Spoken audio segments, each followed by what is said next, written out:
Climate change is like everywhere in society. It's like 1,000 problems. So there's not one cure. There's going to be thousands of little cures, and all that together, that will fix climate change. So that's why we say fixing climate change one startup at a time. That's our motto. This kind of experience, this kind of investment of time and energy in this kind of event is what Climate Kick is for. It's a space for converting passion to action. There's a bit of a can-do atmosphere here. Instead of talking about the problem, is trying to find people who actually think about how to solve the problem. There is people here that can actually change the world and create a better world if we just give them the chance.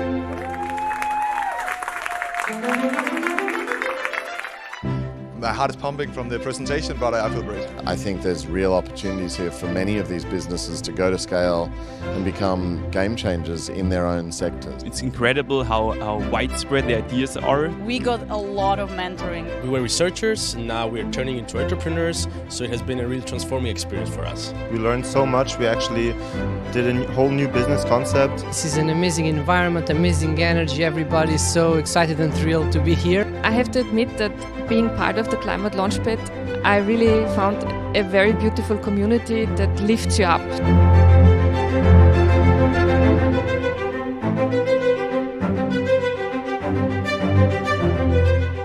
My experience has been Certainly unique. So much fun. Intense, beneficial, nerve-wracking. Ecstatic, adventurous and thrilling. We made it!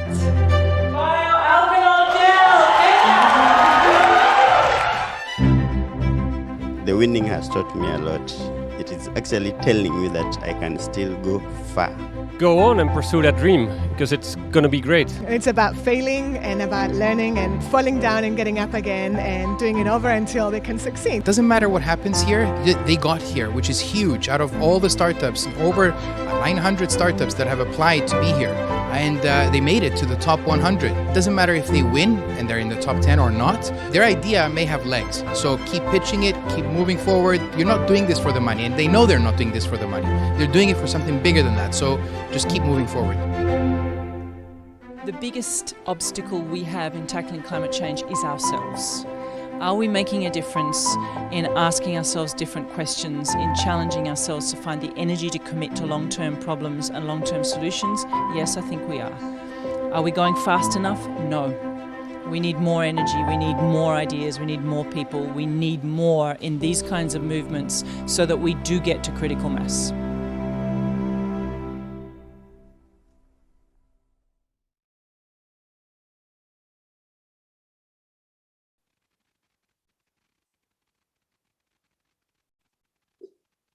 Welcome, everyone.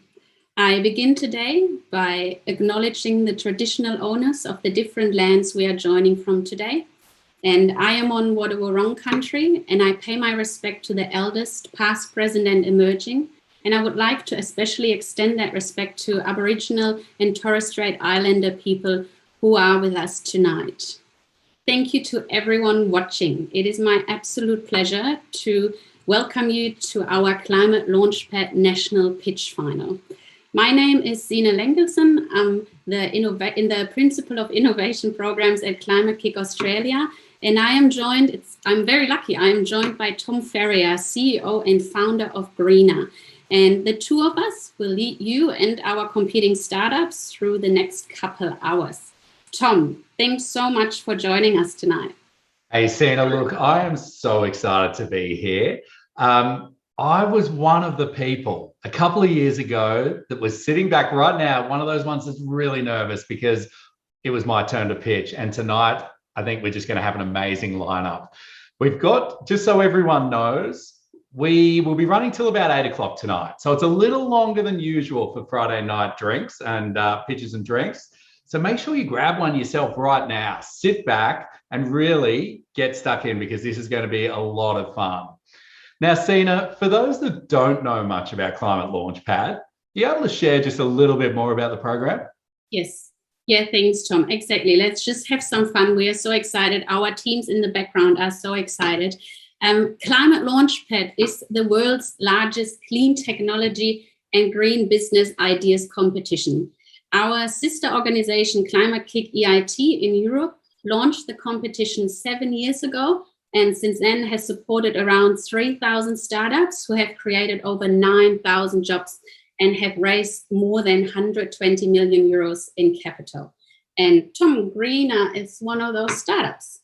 Look, yeah, we were really lucky to take it out 2 years ago, and we got sent overseas to pitch, and we've come a long way since then. Look, but we started as just an idea coming into this program. We're one of those ones that really started with an idea on a napkin. But the great thing about this program is that it's open to anyone with a great idea around clean technology or innovation in this space. Some of the winners come in with that simple idea on the back of the napkin. Some of them come in with much more well-formed businesses. But either way, what the value is you get out of Launchpad is that you really get pressured. You get pressure tested, you get coached, you get trained to really help refine and strengthen your idea and turn it into a real business. So what's amazing is that this year, the global competition is spanning over 55 countries. And tonight, the top 3 will actually go to the next stage to pitch against the best in Asia. That's right, Tom. Thank you so much. What a nice overview. And it's always good to hear that from someone who has gone through the program himself. So that's right. Climate Launchpad is run across 55 countries. Here in Australia, Climate Kick Australia delivers the program across 4 states. So we are in Queensland, New South Wales, Victoria, and WA. And tonight we're going to choose the top 3 teams from across the country who will represent Australia once again in the Southeast Asian pitch finals, where they will meet their peers from Japan, the Philippines, Vietnam, and Singapore. And then hopefully our Australian teams will move into the global finals and kicking goals once again. But as Tom said, before you actually get into the national final, before you get that far, like our teams are tonight, you actually have to go through a range of acceleration opportunities. So our teams attended boot camps and webinars with international coaches. They pitched at state pitch finals, and they had a personal mentor to really turn those early stage ideas and amazing innovations into early stage businesses and startups. And Tom, so I was wondering, because it's not a surprise anymore, but there is a pretty big prize up for grabs. And what's your usual reaction when you win a $50,000 grant in one night? Do you have a usual reaction? Look, no one wants to see it here right now. What I can tell you is that when we won, there wasn't a grant. And I ended up, we were lucky it was pre-COVID. We all went out for drinks. And I think I got kicked out of the bar for doing the worm across the dance floor. I'm not going to do it here tonight, but the fact that there's this prize on offer will really help take the best ideas to the next stage. It's amazing. And Humanitech are really the ones behind it. They'll be awarding, I should say, this $50,000 prize to one of the 3 finalists. Now, for those of you who don't know who Humanitech is, they're part of the Red Cross. They're the Red Cross's think and do tank. And I love that bit "and do" at the end, because it's not just a think tank, it's actually about getting things done. And we'd also love to give a shout out to the Telstra Foundation, who really are also the back of this grant. Yes, absolutely. Thank you, Tom. And look, Humanitech has certainly become part of the Climate Launch family. We do have a beautiful and uplifting community around Climate Launchpad here in Australia, but also globally. And our sponsors support us in creating this space for really early stage startups and innovators with really big ideas and potential to convert knowledge and passion to action and impact. And the program is free of charge. We do not take any equity or IP. And so tonight is a good opportunity to say a huge thank you to our sponsors who help us to create that space. And our sponsors are the Future Battery Industry CRC, Race for 2030, and the Department of Industry, Science, Energy and Resources. A huge thank you. And a big thank you to our Climate Launchpad community. And that includes all our judges, our mentors, our colleagues at Climate Kick here and across the world, our alumni, thank you, Tom, and others, and our national network of business partners and friends. Thank you to Fishburners who are hosting us tonight. Thanks for creating this community. That is an amazing space to be in. So if there's interest in the audience, I'm also letting you know that we are now accepting expressions of interest from additional sponsors for Climate Launchpad 2022. So Tom, I feel like we've ticked a lot of the admin boxes, what we had to say. Let's have a look at what we're actually doing tonight. Let's have some fun. Yeah, look, so tonight we're going to hear from 8 of the early stage startups who've made it all the way through Launchpad here in Australia. They're the best of the year. And they're each going to pitch for about 5 minutes, followed by a quick 3-minute Q&A with the judges. Now, once that's all done, the judges are going to sneak off. They're going to deliberate to really understand who the 3 winners will be, those that go on to the next stage. But the thing is, we want to include you in this as well. There's going to be some audience awards where we have guests from all of those people here on the call who are going to be voting on a number of different things, which I'll share in a moment.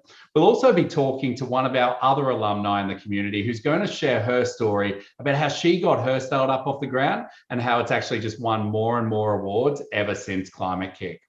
So in the meantime, please feel free to share the love by posting this on socials. Share the link so other people can tune in and see what great Aussie startups have got going this year.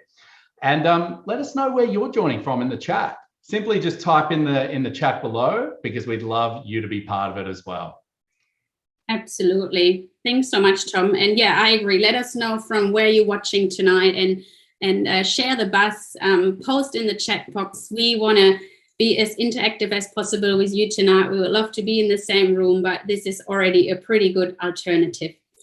Which leads me to introducing you to our wonderful judges. So at this point in time, our judges, may I ask you to unmute yourselves, and I'm just going to call up your names, and if you could just have a couple of sentences to introduce yourselves, and maybe if you have anything for the teams or to tell the teams before we start the pitches, that would be lovely. Ivo Frischknecht, may I ask you to just quickly unmute yourselves. Ivo is the non-executive director at Race for 2030, and we are delighted to have you here.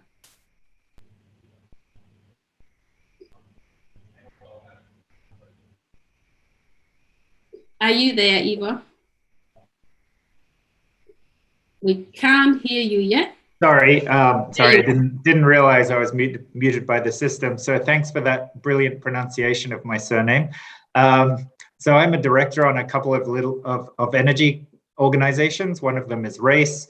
I used to run ARENA, the Australian Renewable Energy Agency, and before that was a venture capitalist in the clean technology area. I'm really excited to see the pitches here tonight.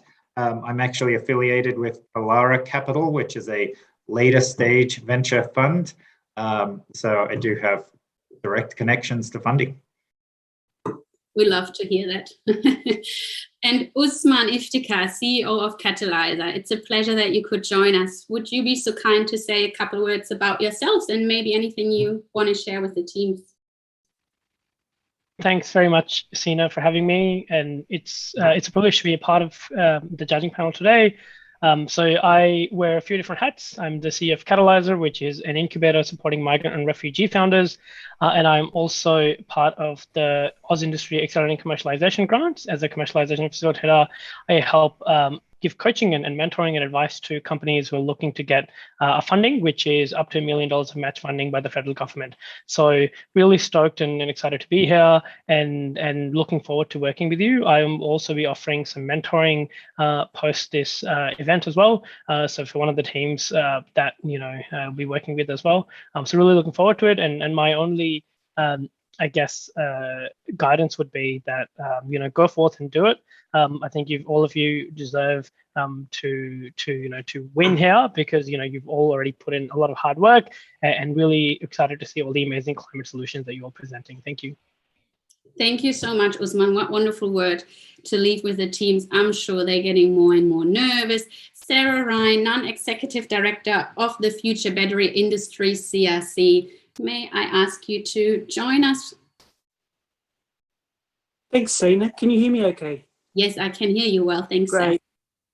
Thank you. Yes, as Sina said, I'm on the board of the FBI CRC. As the name says, we're trying to encourage the development of new batteries and new battery industries here in Australia. My background is in loosely energy technology development, and I have been myself a COO of a venture capital and private equity backed startup commercialising some geophysical technology, and we made a successful trade sale for $270 million. So I have lived the dream. So very glad to be with you here tonight. And we are so glad that you are joining us tonight. Thank you so much, Sarah. Next one, Alistair Prior, head of the lab at Humanitech. And we're still so excited about this partnership between Climate Launchpad and Humanitech. Alistair, would you mind to say a few words? Yeah, thanks, Sina. Can you hear me? Yes, very well. Oh, a pleasure. Yeah, it's been super tremendous working with Climate Kick on this one. Yeah, huge round of applause goes to Sina, Will and Jess for putting this together. As Tom introduced Humanitech and Telstra Foundation, Humanitech is a Think Plus Do tank. I have the privilege of leading the doing side of the tank. And so, yeah, the doing side, which is the lab, we identified community problems caused by disasters and emergencies, climate and equity and justice, and look to support organisations working with frontier technology to solve them. So, yeah, absolutely rapt to be awarding a $50K development grant tonight and a place into our 2021 innovation program. So thank you so much and good luck to all. Thank you, Alistair. Wonderful words. And yeah, we are as excited as you are. And last but certainly not least, Jackie Coates, head of Telstra Foundation. Thank you so much for being here, Jackie. And thank you so much for supporting Climate Launchpad and our startups this year. Oh, look, it's great to be here. I think Elle and I come sort of as a package deal. We're just so thrilled to be the founding funder of Humanitech. And we're all about sort of basically supporting social change through technology with a big focus on climate action, community-led climate action with not-for-profits. So it's really exciting to see what comes up today, and I can't wait. Same here. Thank you so much, Jackie. Tom, I think we're ready. We are there. The audience is relieved. The audience goes like, let's finally watch those pictures. All right.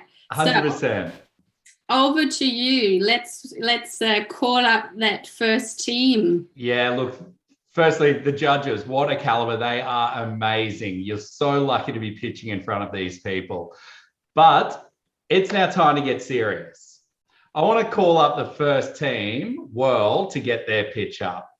Now, just so you know, and to reiterate how it works, you have 5 minutes to pitch, then 3 minutes of question and answer from the judges. I'm going to hand over to you now. Best of luck and make it happen. Team Whirl, please share your presentation. Alina, can I confirm that you're ready? Yes, can you hear me? Yes, we can hear you very well. Can you see slides okay? Yes, we can. Wonderful, thanks. Alina, your time to pitch starts now. Thank you.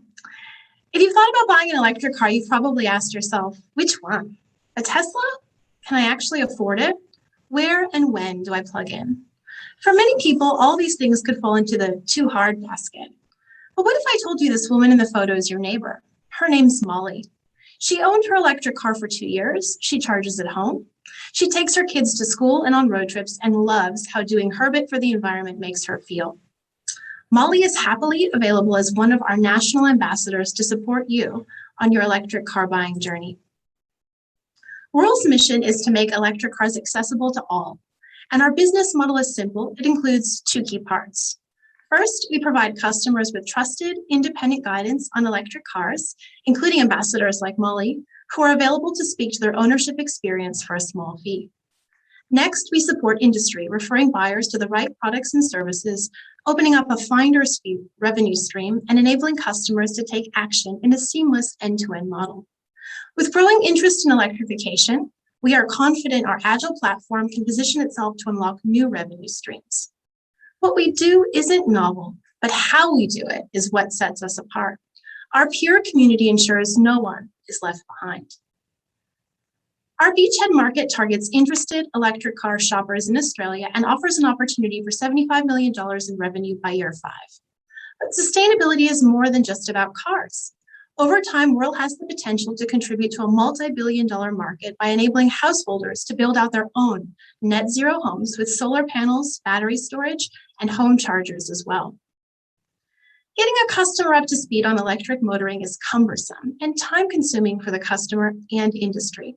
Whirl cuts the education time in half with an informational marketplace and access to experts, all available from the comfort of your couch. By leveraging the power of peer influence, Whirl makes shopping for an electric car social and modern.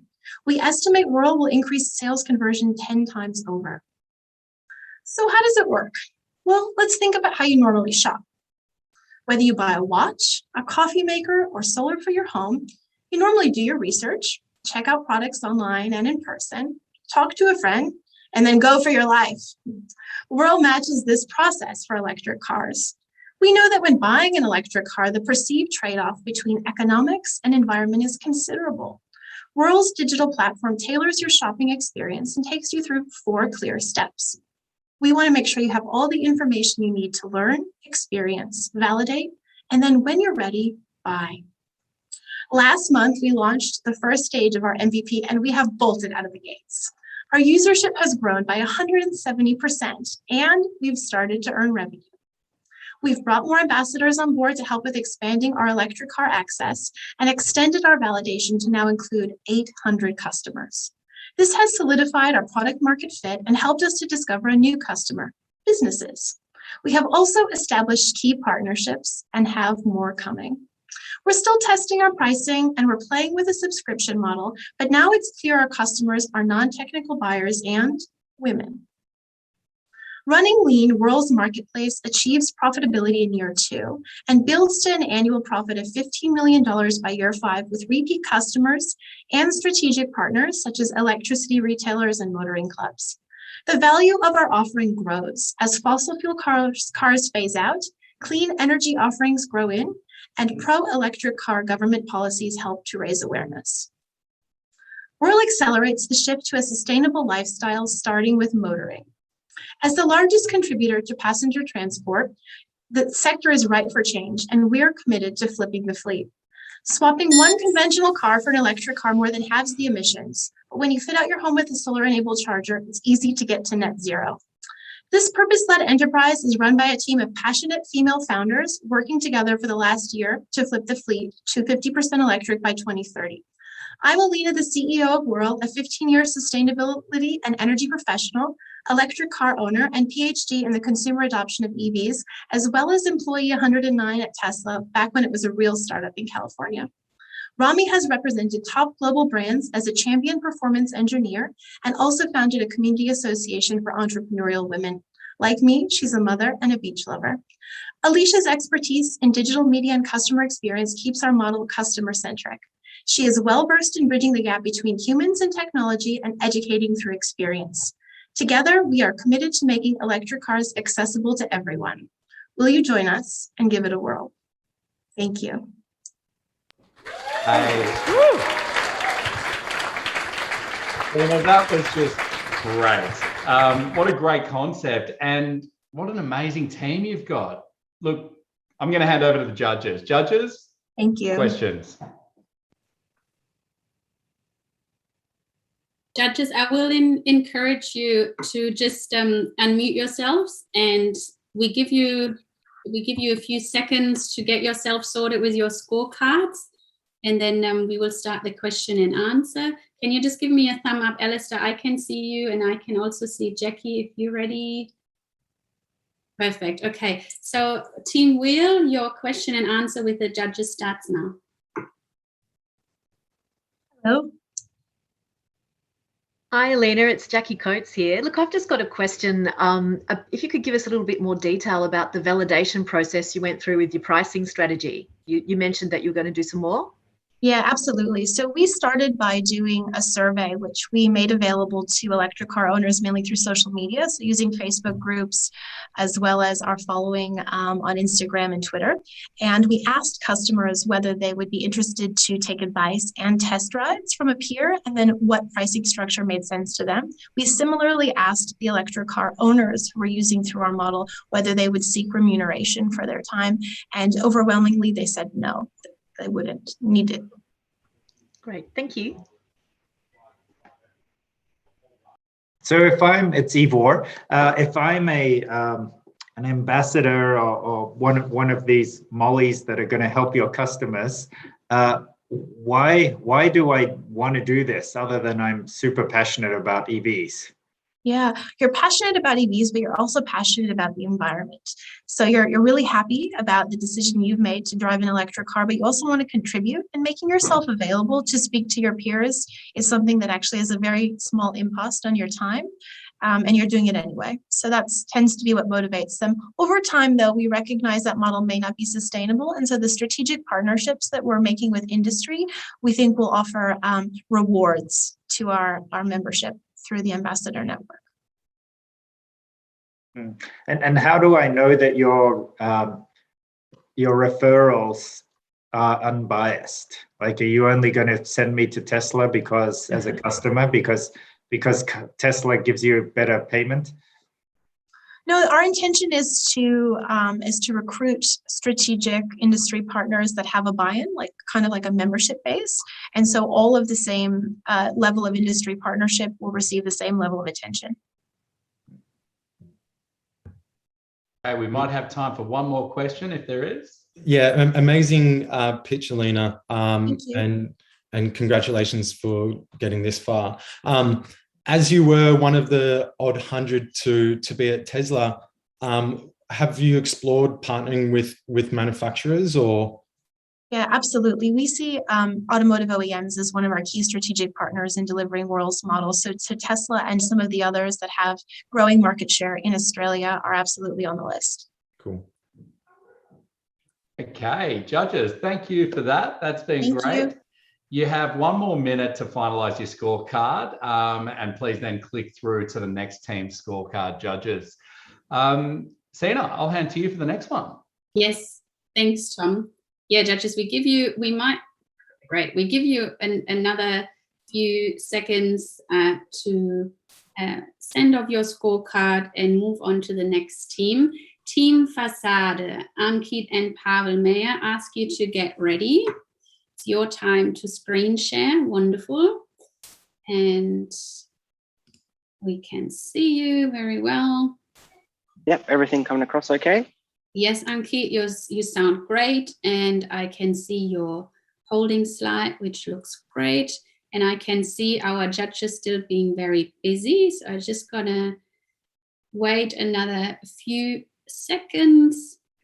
Okay, Sarah, can you give me the thumbs up if you feel like you can send off your scorecard? Great. Alistair, you ready to move on to the next team? Okay, great. On that note, Ankit, please start your pitch. Your time starts now. Thank you. Are you a dark data hoarder? Dark data is data which is stored but unused.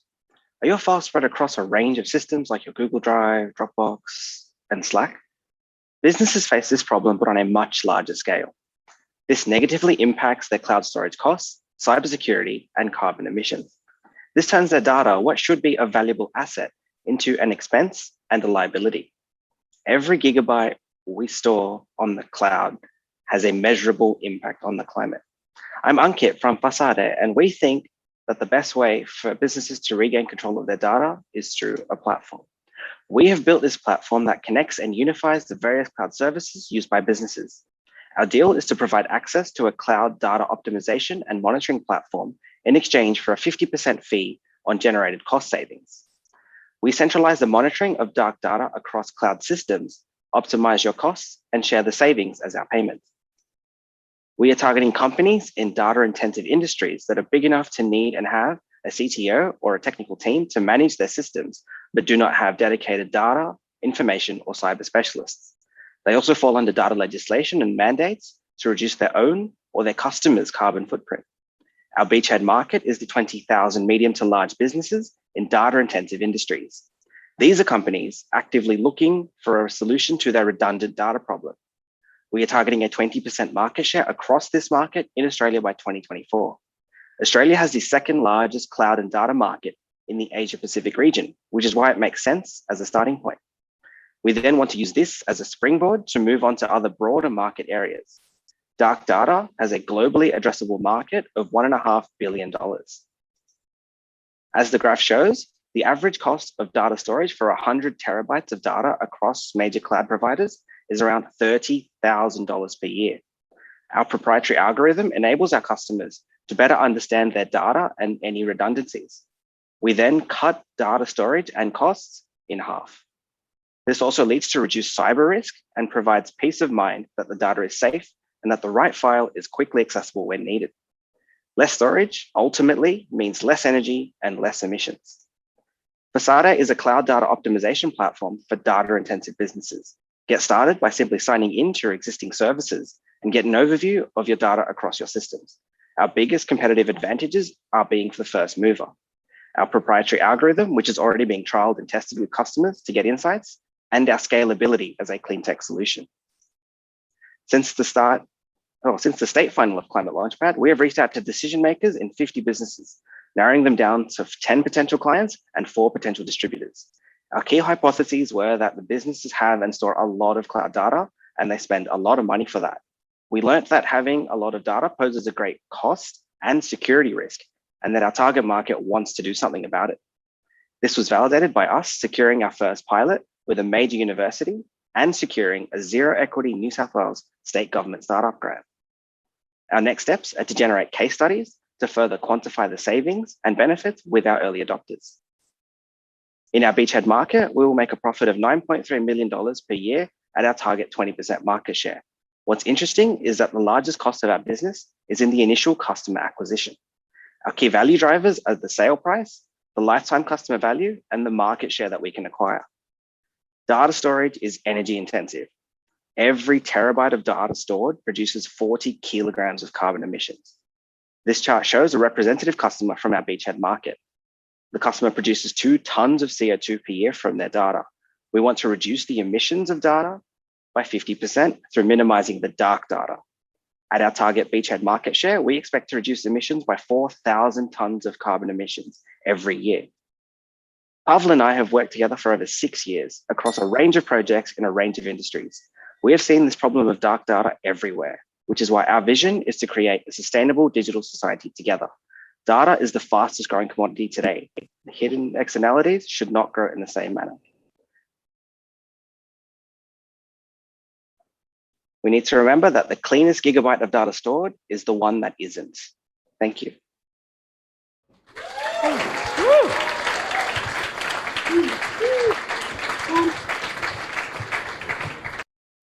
Well done. What a great presentation. I'm going to give the judges a few seconds. Look at your peers. Everyone is dancing. Everyone is so happy. You've done so well. Judges, it must be hard. I know it's a tough time frame to judge and score and watch. But are you ready for question and answer? Can you give me the thumbs up? Great. Sarah, you ready? Usman? Yeah, fantastic. Great. On that note, Ankit, your question and answer with the judges start now. And judges, please just unmute yourself and ask your questions. Great. Two questions. You highlighted less energy, less emissions. Have you calculated the sort of savings per organization, especially if it's like a SME? And then the second question is, what is the cost per acquisition? As you said, that's the most expensive part of the model. Thank you. So for your first question was, what was the benefit, I guess, the cost benefit for an SME? Yeah. Which was, so we used a study by Belong, which said that 1 terabyte of data is 40 grams. So what was the number there? So based on that calculation, we thought that the minimum kind of requirement we need is the 5 to 100 terabytes, which is why that's our kind of target size. Below that, from an emissions perspective and kind of a benefit perspective, it's not quite the size that we need for a startup to kind of make that initial big inroads at our early stage. Cool. So is it more like economies of scale? So the impact is really driven from mass adoption? So, I mean, yeah, ultimately, the more data we can reduce, the bigger our impact. So, and that's why we've aligned our business model to that, because 90% of data is dark. We can definitely kind of make some big impacts kind of initially. Great. Thank you. Great. Usman. Yeah, Sarah, please. Yeah. Thanks. It's a really neat idea. So if I'm the CTO and we've got lots of data, how can I be sure that your algorithm isn't going to chew up all my valuable data? Excellent question. Data protection is, big among our early adopters and the people that we've spoken to. So what we do is we work on the metadata level. So we scrape as little data as possible for our algorithm to make its decision. And then we flag that at this point. We don't go in, take copies, store anything. It's purely almost an insight-driven approach at this point. So we flag for you, hey, do you really need 55 copies of new text files across all your systems? And at this point, we're still kind of training our algorithm. And that's also what we're doing with our early university adopter to kind of be sure that this is the outcome that our customers want.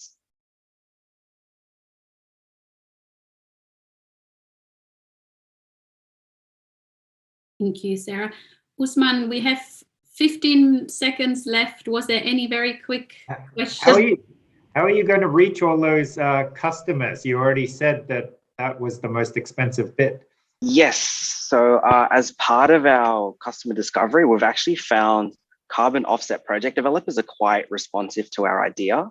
So we want to basically use them to on-sell, because they're literally trying to help other companies reduce their carbon emissions. And we're wanting to provide a new, unique way to do that.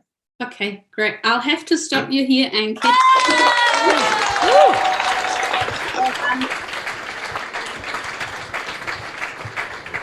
Great questions by our judges. Tom, would you like to call up our next team? Yeah, look, that was great. I think next up we have Australian Circular. So I think by now you know the drill. 5 minutes for your pitch, 3 minutes for Q&A. Judges, are you all good for the next one to start? Okay, we're getting a lot of thumbs up here. Fantastic. Australian Circular, over to you. Good luck. Hello everyone. Lithium-ion batteries are widely being used in electric vehicles, renewable energies, and electronic devices. As a result, the continued accumulation of spent lithium-ion batteries has led to growing economic and environmental consequences. In an Australian context, this is a significant issue. As a country, we have a growing amount of spent lithium-ion batteries, with only 3% of them being recycled. We are Australian Circular, and we will be solving this issue. Our business model is very simple. We get waste batteries at no cost or at a low value from distributors. We perform a simple recovery process that yields commodities for critical industries. Lithium carbonate is one of our key products. With a huge market potential, we have global ambitions. However, we will solve the issue first in Australia. Within Australia, there is a high need for lithium carbonate and metal oxides in different industries, which is currently being imported. Then, we will license our process in countries which are substantial importers of lithium carbonate. With our process, we will reduce the amount of hazardous waste being accumulated in Australia. And as we produce lithium carbonate as a local product, this will significantly reduce the shipping fees of lithium carbonate by 90%, helping our customers reach their environmental, social, and governance goals. We have several products in our business, and all of them are recovered from a waste that would otherwise end up in landfill. At the moment, Our primary product is lithium carbonate. As we continue to grow and develop, we will also become capable of producing added value products such as metal oxides. These products will further help to mitigate resource scarcity and grow our business model. All of this will be done by a unique process that will be covered under a patent. Our company works to demonstrate a real circular economy and to improve resource sustainability. This allows our customers to improve their sovereign capability by providing scalable local modular recycling units. Our initial customers for lithium carbonate are construction companies, followed by glass manufacturers, ceramic manufacturers, and later on, battery manufacturers. Through extensive customer research with more than 50 interviews, we determined the vital technical requirements of our product. So far, several companies have shown strong interest in our product. However, our main customer is a construction company which imports 80 tons of lithium carbonate per year. We also recognize that it is important to work with Australian Battery Recycling Initiative and the Battery Stewardship Council to ensure we comply with the current recycling and waste collecting legislations. From our business model, we expect a high return with an estimated annual profit of almost 400,000 Australian dollar per year, which will work to create many job opportunities locally. Additionally, we will be able to produce a quarter of the lithium carbonate demand in Australia, which is currently being imported. In the near future, we will be able to produce enough lithium carbonate locally that Australian companies will no longer need to import the resource. Apart from the increased job opportunities, there will also be a 48% decrease in the energy consumption for producing materials using recycled lithium carbonate instead of raw materials. We are also producing it locally, avoiding the current import cost by shipping lithium carbonate from South America to China and finally Australia. We dream to be the early mover, introducing novel battery recycling technology to save resources and to provide local jobs. We aim to do this through a near zero waste, cost-effective and environmentally friendly approach. By doing this, we will reduce the energy demand in materials production and will make a positive impact on the climate. Thanks for listening to us. Thank you. That was great.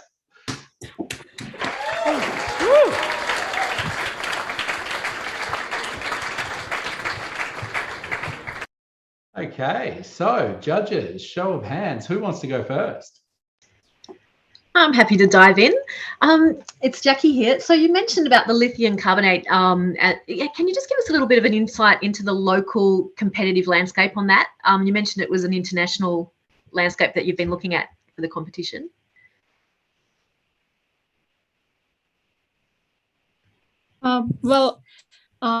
Thanks for the question. Actually, we noticed that lithium carbonate is currently imported to Australia. So,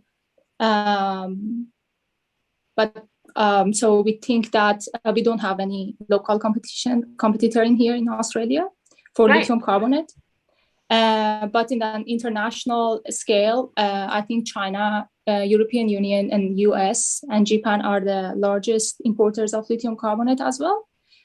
Because lithium carbonate is currently produced in South America, and then it is transferred to China, and then it's processed in China, and then is exported to those countries. So we think that we have a huge opportunity in there. Thanks for clarifying. Thanks, Ravi. My question is, are you using pyrolysis? What are you doing to recycle the batteries? If you're using pyrolysis, there's many other companies working on that. So what's different about yours?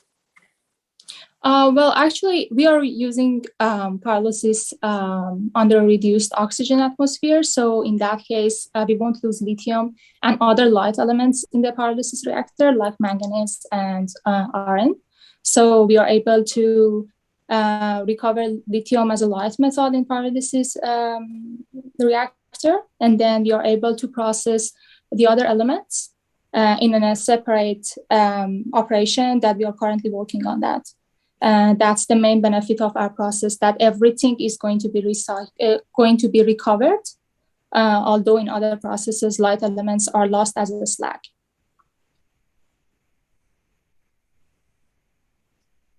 Have you already done this process at a sort of small lab scale, and then do you know what how much resources it will take to run a sort of pilot scale manufacturing plant for this to be able to do this process?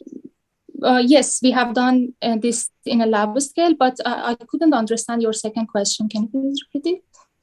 So how much capital cost would you need to be able to run a sort of larger pilot so they can actually produce the quantities that are then needed to be able to sell to customers?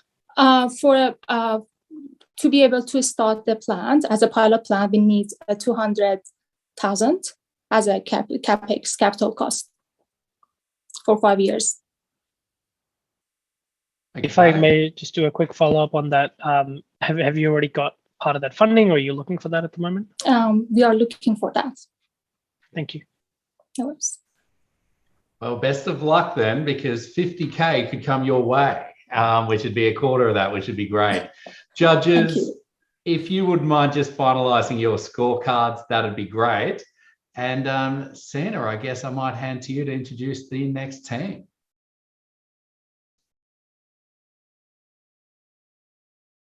Santa, you might be on mute. If that's the case, I might just introduce the next team. Judges, are you guys all okay? Oh, I love this efficiency from the judges. This is just incredible. Okay, so next up, we have Team EWA. Guys, get your slides ready. You've got 5 minutes to really impress this panel. You know, humans have produced some pretty amazing inventions, but the garbage bin isn't one of them. Not only are they disgusting, but they also make waste very expensive. The physical collection of waste can cost a lot of money, but it also costs a lot of time, because changing regulations and recycling rules make taking out the trash a guess at best and a confusing time drain at worst. Now, if you manage a business, that's a problem, a very real problem. Expensive services and inefficient uses of time can be the difference between a success and failure for a business. And so we think it's time for the world to rethink the bin, which is exactly what we're doing here at AWA. AWA is an on-site waste-to-energy bin. By using a thermochemical treatment process, AWA converts common waste materials directly into electricity. Think of AWA like an everything bin. What do we mean by everything? Everything. Receipts, yogurt tubs, coffee cups, nappies, avocado pits, whatever. Users can throw all of their rubbish into one stylish bin and have it quietly converted into green electricity. And the best part is, you never have to empty AWA. Any remaining residual ash is simply flushed through to sewage. That's huge saving for business and a huge sigh of relief for the environment. Now, AWA operates under a proven business model known as technology as a service. So instead of users purchasing AWA units, they lease them at a price of $600 a month per unit. This way, cash flow is never a barrier to sustainability.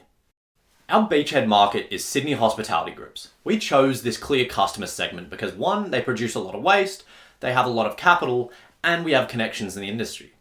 Down the line, we do wish to move into similar groups domestically and internationally, and eventually begin to service other high waste segments like leisure or retail or even households. Because let's be honest, waste is a problem for everyone.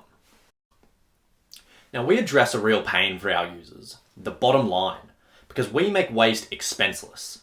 For a hospitality group, annual waste collection costs can total close to $1 million every year, and AWA cuts that figure in half. But we also save them money on electricity savings and time by making their waste operations simple. So managers never again waste time figuring out what stinky recycling bins will accept, because AWA eradicates a big expense and everyone's least favourite chore, the bins.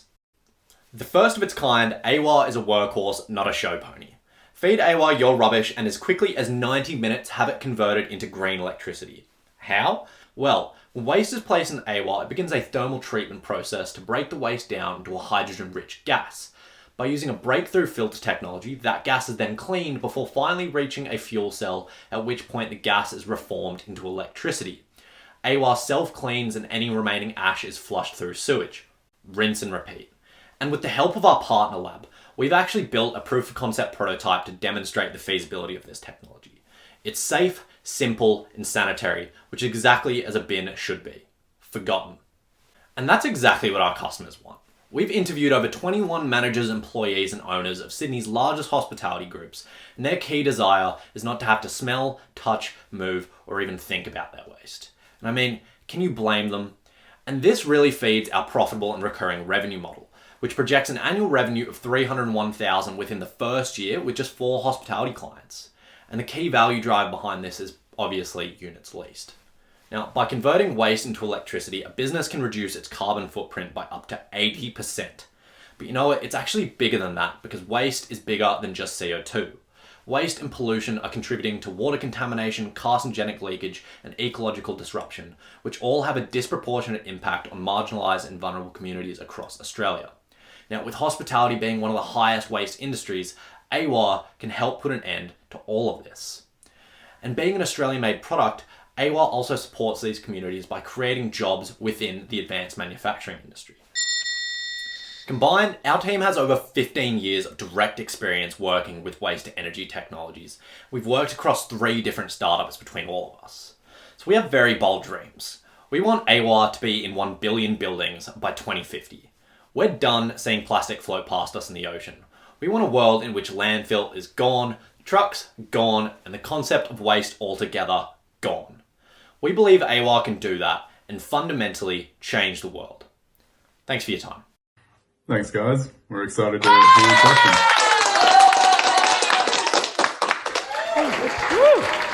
That was really cool.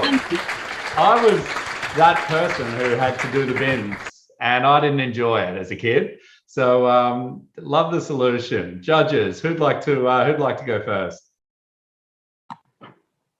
How big is that bin?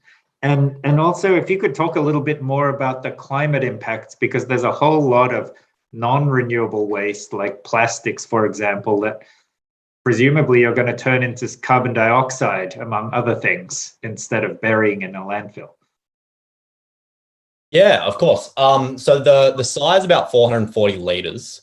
And in terms of climate impact, so there are CO2 emissions with our process, as with any waste to energy process. However, it's much better than the alternative, and the numbers are roughly about 27 times better than the current alternative of waste, just rotting in landfill. Plus, if you take into consideration, like the full life cycle of waste, considering all the trucks, the pickup, the collections, the processing, the transport, it really, really, really starts to add up in our favor. So just doing it on site and processing it on site alone is a fantastic benefit. Thanks. Yeah, great pitch. I guess you mentioned you're currently at like a POC stage. I guess, have you worked out this and calculated the sort of amount of money that it will incur to develop to like a ready product that reflects the sort of bin that you've designed? Yeah, so Riley, my co-founder, and I, we're currently in, I guess, the closing stages of a full delivery model for like a fully sophisticated project budget. And we're looking at the kind of lower bound is close to 300,000, upper bound is 1.5 mil, depending on how much of that we bring, like, internally, yeah. And how much we want to scale and really prepare to scale. So cool. And then my second question would be, is there any types of bins like this in the market, or? Yeah, so there's a similar product out of the UK called HERU. I think it stands for Home Energy Resource Unit. And it's similar process, so it uses a combination of thermochemical treatments. However, they actually just use their kind of like syngas or their pyrolysis gas to power like boilers, so water heaters. And so it's far less, there's less utility in an electrifying market. And so we just see our business model as being better. Cool. Thanks, Bowden. Sure. Time for one more. Covered all bases, hey? If not, the pitch, yeah, mate, you nailed it there. So Great work again. Sina, I might hand to you for what's next.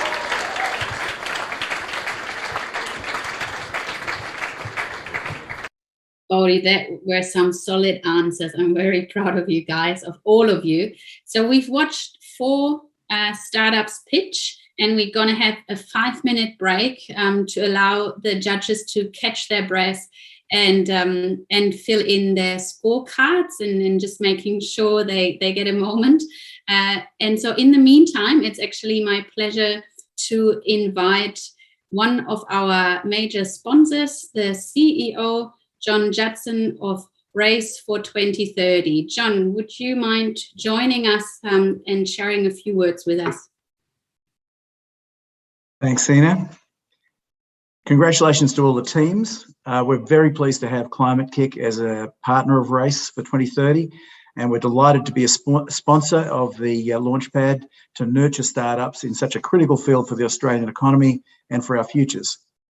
As a sponsor, I get to give you a little bit of a pitch about what we do at Race for 2030. We're a cooperative research centre for the energy and carbon transition.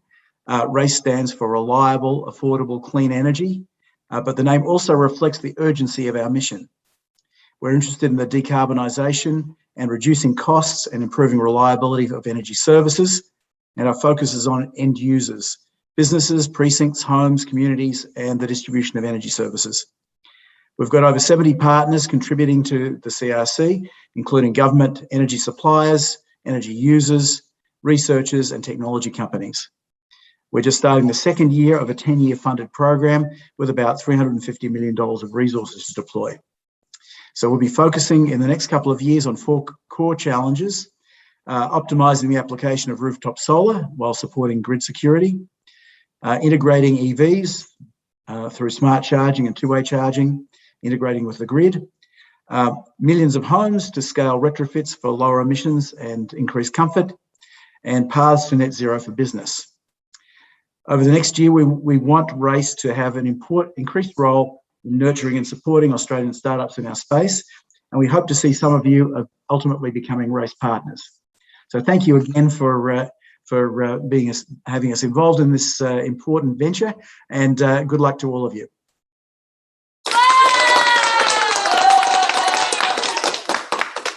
Thank you so much, John. Pleasure that you were able to join us. Thanks for making time, and thanks for sharing some words with the teams, and also a bit of an insight into Race for 2030. Now, next team up is Woodify. Daniel and Tristan and Andre, may I ask you to get ready? And judges, you had a moment and a nice little break. We're just going to continue, keep going. You're doing really well. Nice questions. I can see you all being very focused. Thanks so much. Okay, Andre or Tristan or Daniel, are you ready to share? Yes, very ready, Sina. Can you see that?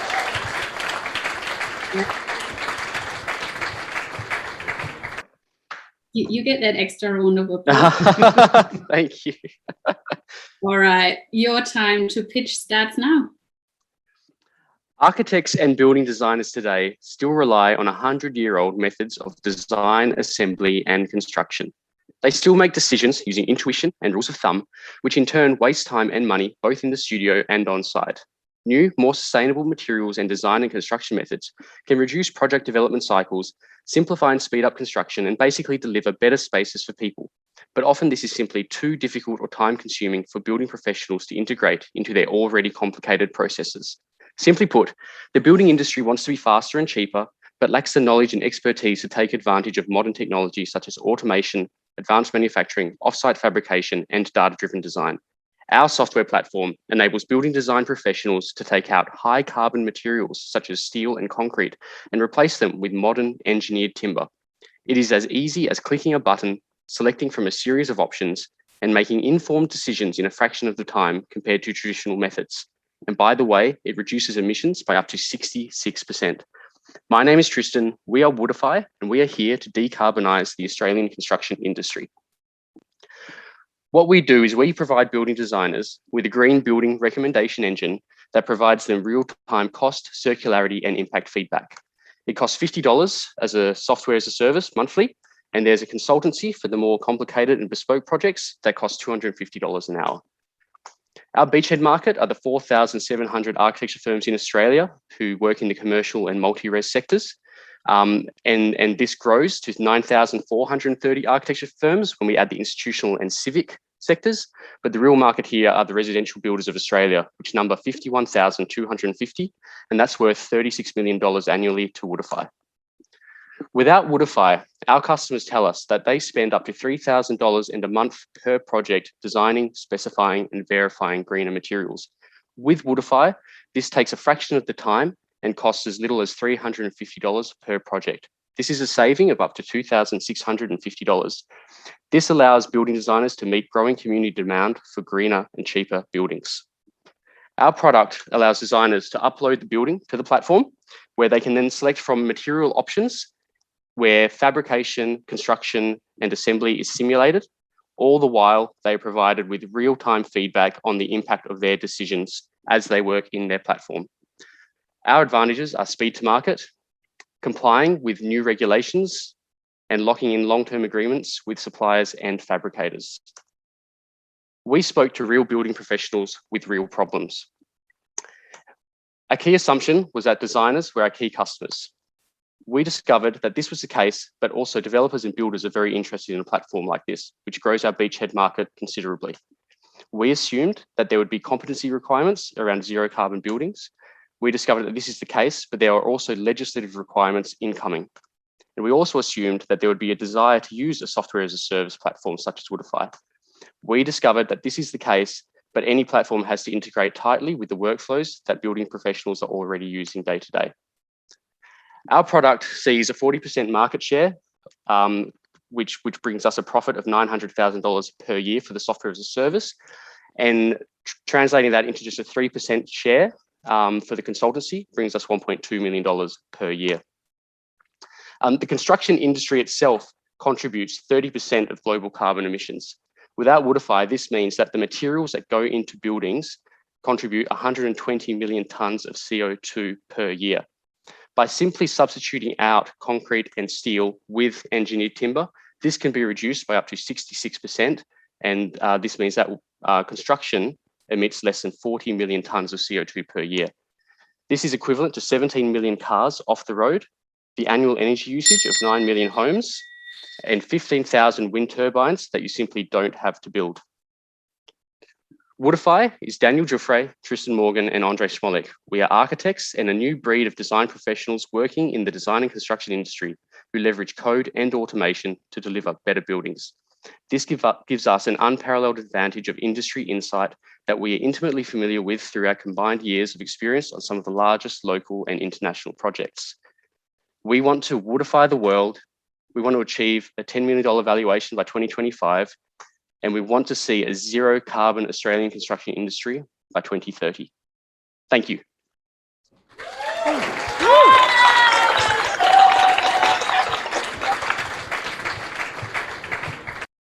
What a slogan. We want to Woodify the world. That's so cool. All right, judges. I can see you still filling in some scorecards, and I give you a few seconds. How are you doing, Tristan? Good, Sina. It's a lovely afternoon in WA. Yes, I know. I feel like I can see a little bit of sunshine in the background. It's still poking through. It's great. Don't show off. All right. You want to get started? Judges, are you ready? Perfect. So Tristan, your question and answer with the judges start now. Can I ask a really simple question? Yes. What is engineered wood? Engineered wood is basically timber that, rather than being in its raw form as kind of raw lumber, it goes through a process whereby its strength is increased through engineered processes. There are several forms of it, but typically it allows for lower quality wood to be turned into much higher performing material. And is that softwood or hardwood? So how would this work in Queensland? It's softwood primarily if you're talking about things like LVL, but hardwood is also used for different products. So you have glue laminated timber. The popular timber at the moment is CLT with this crosslamp. But yeah, it's any wood, but mostly softwood right now. Thank you. Hi, Tristan. Al here. Yeah, great pitch. Loved your user research. With your regulations, does it differ between state or is it like national regulations? Oh no, we've dropped out, Dan. Sorry. Are you okay, Tristan? Did you hear that question? His internet's dropped out, so I can step in. Okay, you might have to speak up a little bit. Daniel, speak up a little bit. Just to answer your question, yes, it's happening at a federal level. Cool. There's conversations at the moment with this Architects Registration Board federally about bringing that in as a competency for architects. And it's also happening at various states across Australia where they're starting to bring that in as a requirement. Great, thank you. So this is Ivor. Great pitch, huge impact. How are you going to reach all those architects and builders? When I renovated my house a few years ago, I was told that by the architect that the builders couldn't handle steel because that was a new technology, that we had to stick with wood. Yes, that's a really good point. Well, we work in the industry, so we already have an insight into how the industry operates, and we already have relationships with builders and fabricators, and that's one of the parts of the product that really makes it gives us an advantage. But because it's become such an easy to use platform, it becomes really accessible. And also, our beachhead market doesn't deal with residential builders, so we're really dealing with the larger practices and the larger constructors to get it right, to get basically the growth in the market, and then we're moving into the residential market once we've proven it in the larger commercial market. Great, thanks.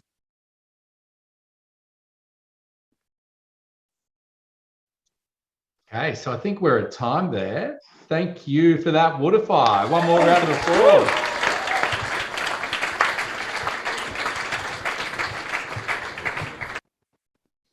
Okay, well, next up we have C Labs.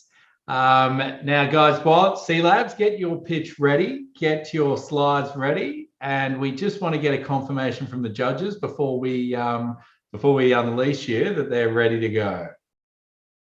And I think, again, we're good. This is just incredible. Okay, well, C Labs, it's over to you. You've got 5 minutes, and good luck. Hi everyone, I'm Nandita Sirigiri and I represent C Labs, Smart Eco Energy Labs. We all are witnessing lithium-ion battery technology in our electric cars. But in developing countries as India, where I come from, I was surprised to see that most of the light vehicles, which are major mode of transportation, are still running by burning fossil fuels, a major contributor to climate change. One of the main reasons is that an average middle-class person cannot afford a light electric vehicle because they are expensive. On the other hand, lots of used lithium-ion batteries from electric cars are being dumped into landfill with much more capacity left in them. As scientists, we aim to convert these used lithium-ion batteries into efficient repurposed batteries for light vehicles.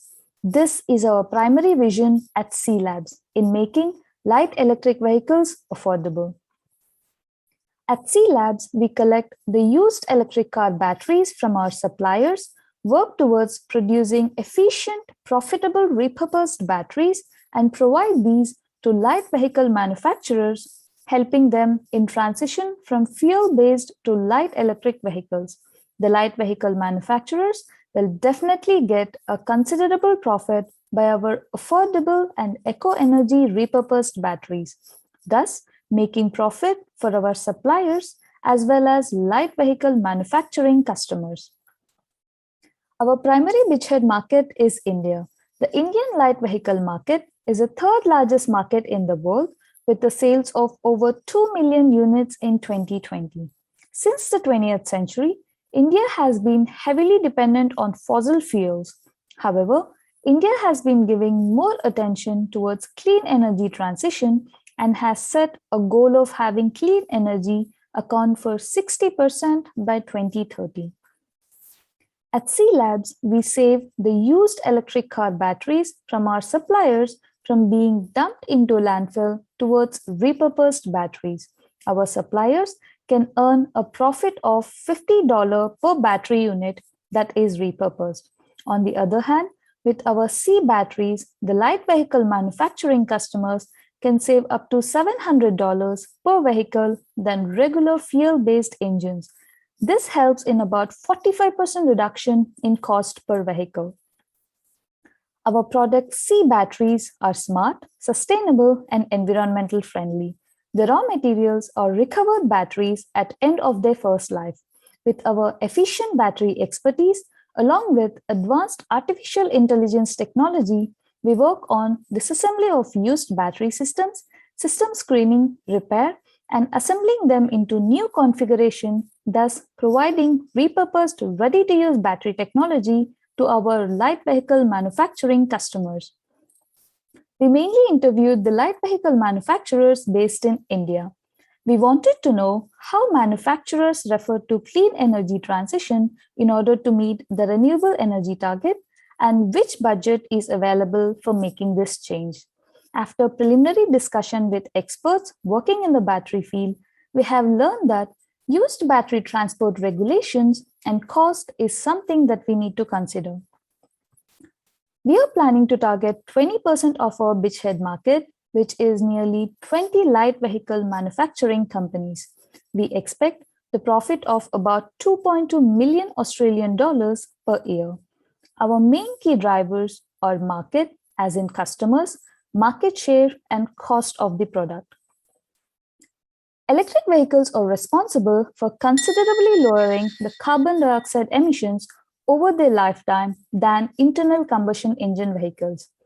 Our product can help in reducing up to 15% of the overall carbon dioxide emissions. As a result, 1.5 million tons of carbon dioxide in India can be saved. To be able to do this project, we are an amazing team of 4, myself, Ms. Sneha, Dr. Kalani, and Mr. Moshtaba, aiming to produce efficient repurposed batteries towards affordable light electric vehicles. Hence, hi everyone, I am Nandita Sirigiri and I represent C Labs, Smart Eco Energy Labs. We all are witnessing lithium-ion battery technology in our electric cars.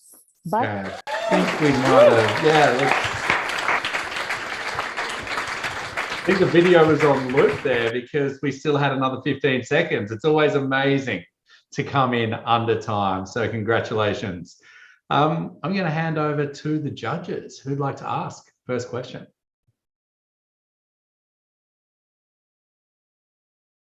Can you talk us through the process that you use to be able to convert and repurpose these batteries? We usually collect the batteries from the suppliers and then disassemble them using the artificial intelligence technology. I mean, we use in bit of every stage, we would be using the updated AI technology for disassembling and screening them, which battery has a more capacity and which battery has battery pack has a lesser capacity, and use the optimized battery pack for the light electric vehicles.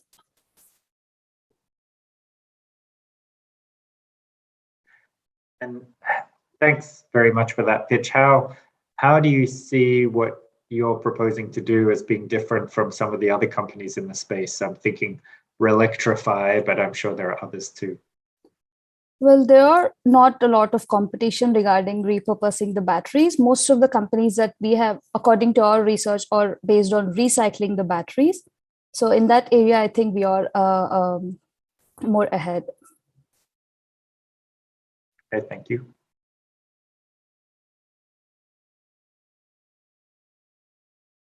Any other questions, judges? Yes. So this model, for it to be sustainable, it depends on a large supply of cheap used batteries. So once it gets started, don't you think other competitors will come and this supply of cheap used batteries will go away? I think the companies that are already working with us would have the trust, and they know that we are the best in making the light electric vehicles affordable. I think that's our leverage.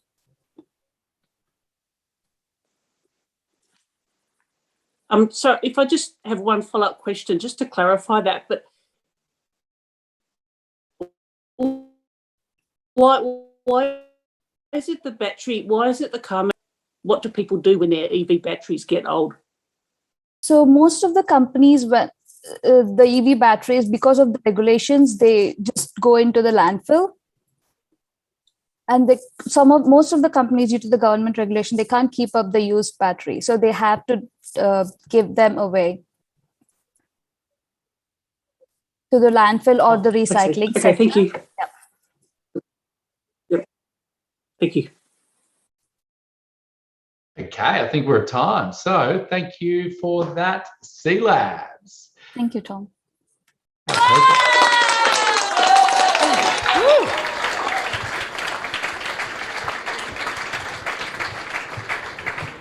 Well done, Team C Labs. Really well done. Now, Hans and Chris and Mark. Here we go. Are you ready? Yeah. Team Sakoya. Is one of you on a boat today? I remember this day. I mean, Mark is. No. Not today. No, I'm No, on no. Terra Firma. Not on a boat today. I'm stuck in Sydney. Yep. You're all on mainland, but it's great that you're here. So just check in with the judges. Judges, are you ready for the next pitch? Yeah, thank you, Ivo. I can see you nodding, and Sarah giving me the thumbs up. You are such amazing judges. Thank you so much. Sakoil, your 5-minute pitch starts now. Did you know that 1 litre of oil can dilute and pollute 1 million litres of seawater? Something that twists the gut and hurts the heart when you see an image like the one below. Sadly, this is not only the norm in Australian marinas, this is the norm in commercial marinas around the globe. Boat owners are free to dump their bilge wherever they like. Careless refuelling accidents cause mass ecological disaster. My name is Hans Christian Behrens, and I'm here to talk about our solution, the Suck-Oil Marina solution, which revolves around a hydrophobic sponge with patented open and semi-open cell technology that rapidly absorbs oil, the oil reused, the sponge reused, and nothing ends in landfill. We lease reusable oil recovery systems to marinas for $6,000 a year. At the end of its life cycle, the sponge is then refined into graphite and on-sold to the energy industry for $1,500 a tonne. Our solution will be implemented across multiple industries in the future, but we've decided to focus on our beachhead market of the marina industry, a $2.2 million industry that we already have ties with, we can get to, and we can access easily, before moving into open water oil remediation from open water spills and pipe bursts, as well as salvaging World War II wreckages of oil in their hulls. We've also got workshop and service stations in our sites, government tenders, and a massive $105 million industry in the mining industry. Suck-Oil saves clients $94,000 a year when they implement a Suck-Oil Marina solution within their marina. They don't have to spend money on fines, they don't have to spend money on tariffs, and they certainly do not have to clean contaminated water using a very costly system of reverse osmosis. The advantages of the Suck-Oil Marina solution are we have international patents pending, our solution is recyclable, there is zero waste, nothing ends in landfill, and we have a circular economy. Also, the Suck-Oil sponge is 18.5% more absorbent than other products. As you can see on the image at the bottom left, our complete process and leasing options are 100% customizable, as we understand that no two marinas are the same. And as we take you through the circular nature of our economy, you can see that granular cell technology is at the core of the sponge, which is then put in apparatuses and used multiple times. After each use, the oil is remediated, is removed from the sponge. The oil is sent to recycling centres, then on-sold as waste oil. The product is then returned back to us, which we'll repurpose and put in apparatuses again. And at the end of its life cycle, we refine it into graphite and other products. Suck-Oil customers benefit from our lightweight reusable products in 4 key ways, which we found out through interviews conducted with over 100 boat owners and 30 marinas. Our findings are that marinas would in fact embrace a reusable product with a leasing structure. They are looking to reduce waste and cleaning costs of the marina, and our products will mitigate legal and reputational risks for them in this ever-growing concerned environment. Marinas are also looking for ways to invest in their marine ecosystems as they are next to high-value landmarks. By 2026, we'll look to be making $604,800 in that year.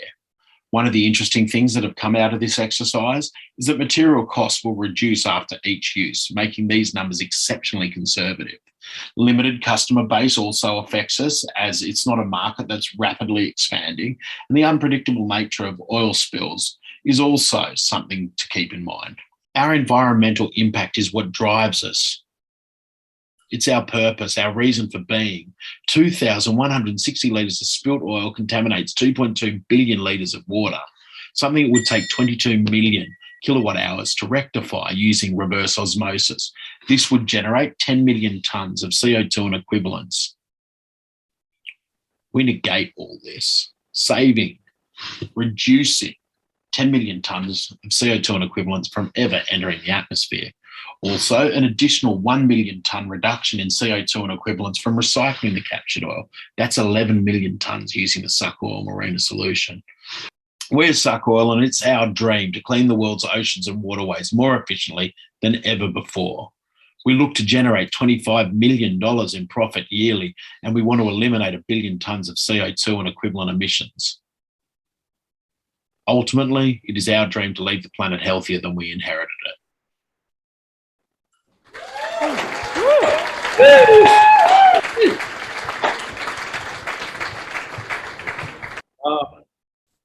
Well done, Team Suck Oil. I still remember that first phone call when we let you know that you're in Climate Launchpad and the excitement, and I'm still so excited about you guys and your innovation. Thanks, So, Tina. Thanks, Dana. Thank you. Judges, are you ready to ask some questions? I can see Ewa nodding. Jackie, are you ready? I want to give everyone a bit space to ask questions. Cool. Okay. In that, on that note, Team Suck Oil, your question and answer starts now.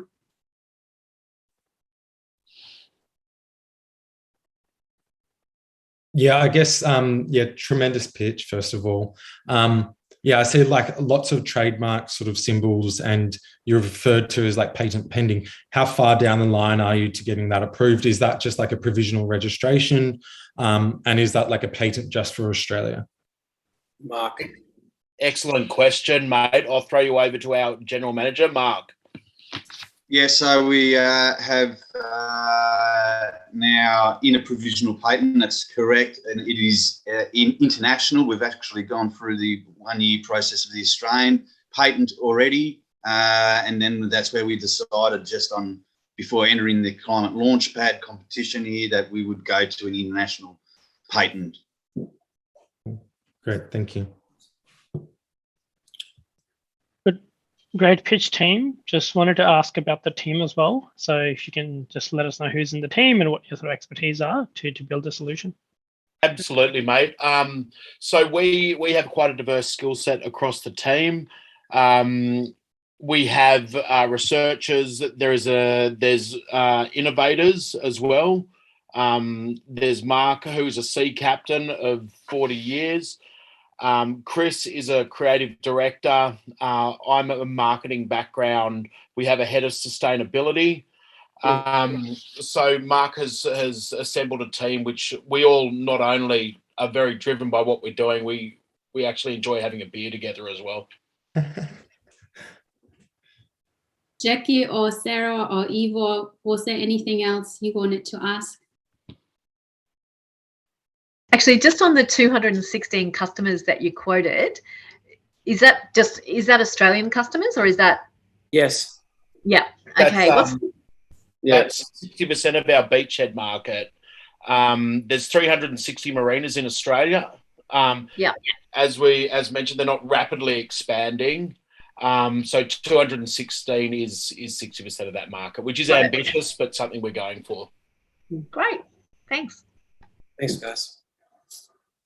Wondered whether you could talk about your competition a little bit. So you mentioned reverse osmosis, but there are lots of other, people use booms and dispersants and all sorts of weird and wonderful technologies? Excellent question. I'll throw this over to Mark, who is not only the CEO captain, but is our general manager. So, yes, thanks for that question. The competitors there are, and the issue with them is that most spill kits are thrown into landfill. So we've worked very hard to find a way of not throwing this in the landfill and repurposing it. The second great advantage that we have over the competitors is that the reusable nature of this. There are some reusable products out there, but their efficiency drops down very quickly, where ours maintains a very strong efficiency, as the slide comes up here. And we can reuse our products so many times. It varies in conditions. Open water conditions, which is our main aim, will be 70 times, 100 times. It's clean water out there apart from the oil. And so, yeah, we're very strong. Thank you, Mark. And I will have to stop you there now. Thank you so much for your wonderful questions, judges. One more. And last but not least, I hand back over to Tom for our final pitch tonight. Thanks, Sina. Just want to say, though, the BP Deepwater Horizon oil spill, geez, you guys would have made a mozza back then. Here we go, yep. Yeah, no, I'm going to leave it at that, but great work. Hey, look, like Sina said, last but not least, we've got something really exciting here. We've got Allegro Energy. They are here for the last pitch, 5 minutes, 3 minutes question and answer. And then after that, the judges are going to deliberate to figure out who the top three are, but also who's going to take away that 50K. So over to you, Allegro. Yeah, thanks, Tom. We are Allegro Energy, and we sell clean, green, safe, and cheap energy storage solutions that are water-based and also compatible with the circular economy. My name is Thomas Nan, and I'm the CEO of Allegro Energy. The energy storage solutions that we sell find applications in many, many areas, pretty much spanning from the Internet of Things over electric mobility to large grid-level storage. But we've identified the mining industry as a promising beachhead market. We expect to earn about $50 to $100 per kilowatt hour energy storage sold. At the center of our technology is something called supercapacitors. So supercapacitors are a bit like batteries. What you can see on this slide is a market research on the current supercapacitor market, based, of course, on current technology. So it's forecast that this market will grow at a rate of about 25% to a size of about $17 billion in 5 years' time. However, our supercapacitors are much, much cheaper than current technology, and we expect that this will increase the market size by a factor of 10 to 100.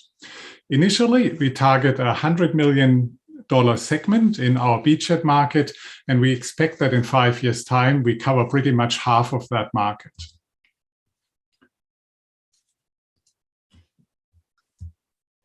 On this slide, you see the calculation for the cost of storage for a specific use case. So this use case is this bus here in Belgrade that runs on supercaps. And just by the way, our tram here in Newcastle also runs entirely on supercaps. So if this bus were to be powered with lead-acid batteries, it would cost about $80 per megawatt hour, with lithium-ion batteries 40, and with current supercap technology 37. If our Allegro supercaps would be installed in that bus, this cost would drop to less than $1 per megawatt hour. Our supercaps are game-changing and different because I already mentioned they're much, much cheaper than current technology. They show the same or even better performance. They're safe, non-flammable, non-toxic, and even the manufacturing is clean and green and leaves a much smaller carbon footprint. Last but not least, we've got a really strong IP position.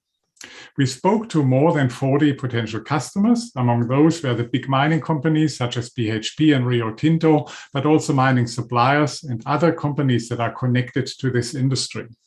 Our key assumptions were that customers actually want safe and non-toxic energy storage solutions, especially in light of the recent incident in Geelong.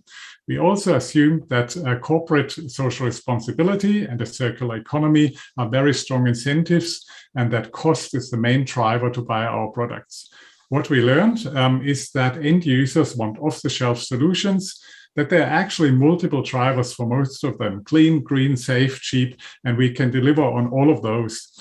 Last but not least, we learned that electrification is a pressing need in the mining industry, and that most of the large mining companies have already committed to zero carbon targets as soon as 2030. In 5 years' time, we will earn $7 million. What's interesting about our market is that it's a very conservative market, so we have to be creative to break into this market. Also, it's a large market, so we have to scale very, very rapidly to meet the demands and the needs of that market. Key drivers for us are the cost to make our products, the market itself, and the market share that we can address. The mining industry is crucial in transitioning to a renewable economy. They provide things like lithium, cobalt, rare earth elements that are all needed in, for example, electrical vehicles and batteries. However, this industry is responsible for 17% of Australia's greenhouse gas emissions. So in 5 years' time, when we have helped half of this industry to electrify, our technology will be responsible for a reduction of carbon dioxide emissions of 9 million tons per year. In addition to that, as already mentioned, the manufacturing of our devices also has a much smaller carbon footprint. As a team, we dream of making the world carbon neutral as quickly as we can. For our company, we aim at a net valuation of $100 million in 5 years' time, and ultimately global domination in the supercapacitor market.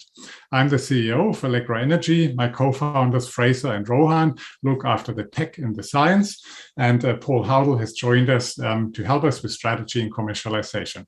Thank you very much.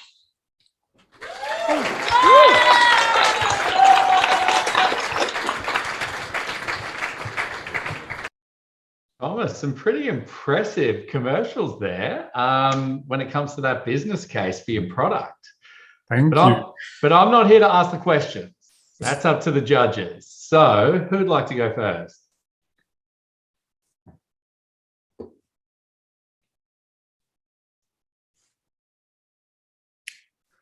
Well, I'm happy to ask a question. I just feel like I've been talking too much. It's all yours, Sarah. Go for it. Yeah. Thanks, Thomas. So when you go talk to the potential customers, what are the barriers to them adopting? You were dropping out, but I just repeat so that I understand you were asking about the barriers to adopting our technology. Yeah, okay. To be quite honest, there are not really many barriers. The main barrier is probably for us to produce enough of it. Because in terms of performance, and it's pretty much the same like current technology, and we are much, much cheaper. So what could go wrong?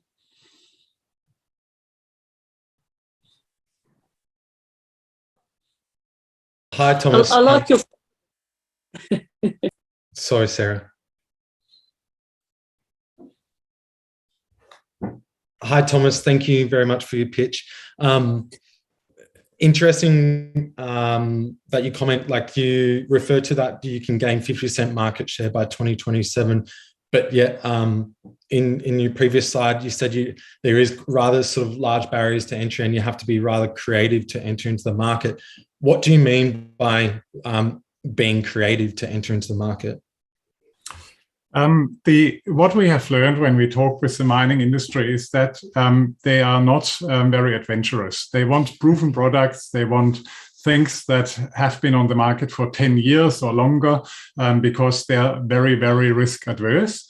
So I think the answer to that question is that we are not dealing directly with the big mining companies, but that we are mainly focusing the peripheral companies like the mining suppliers. And we actually are already in negotiations with some of these companies that are not that conservative and that are building these products, these off-the-shelf products that the mining industry can then adopt. Great. And so my next question is, how far away are you to a product market fit? So we are currently at the stage where we have validated and proven our devices in the lab, and we are trying to achieve minimum viable product in 6 months or so. Great. Thank you. Okay, pretty much it at time there. So great work, Thomas and our team at Allegro.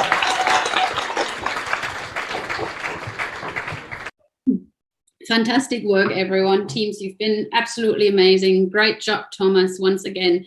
And judges, thank you so much. You've been amazing. Great questions, really on time and filling in your scorecards at the same time. So what we do now is we relieve you, and you are allowed to go back into your breakout room and have a discussion that please will only last between 20 and 30 minutes.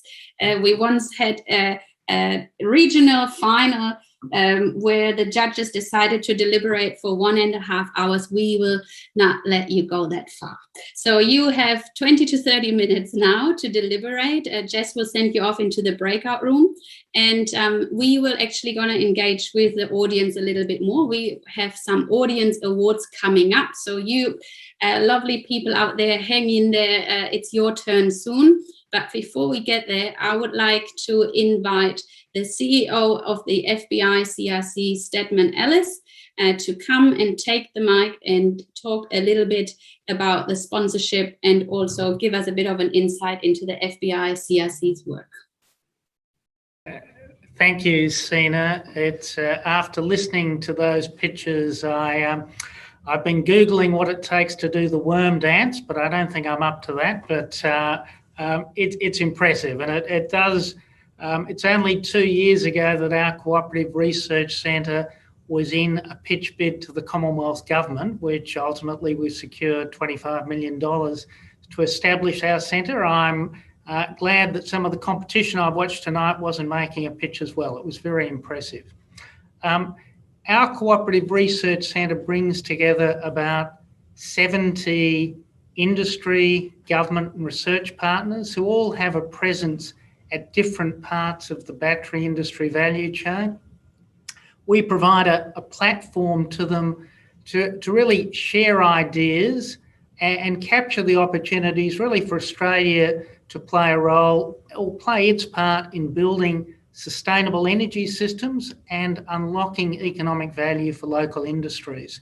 The work of the ClimateLaunchpad, as I think we've seen in these pictures, really speaks quite directly to our desire to help Australia go global in the coming battery boom and the importance of having an entrepreneurial ecosystem. So really impressed by what I've heard and really encouraged by the work that Climate Kick is doing to facilitate the growth of this part of the ecosystem.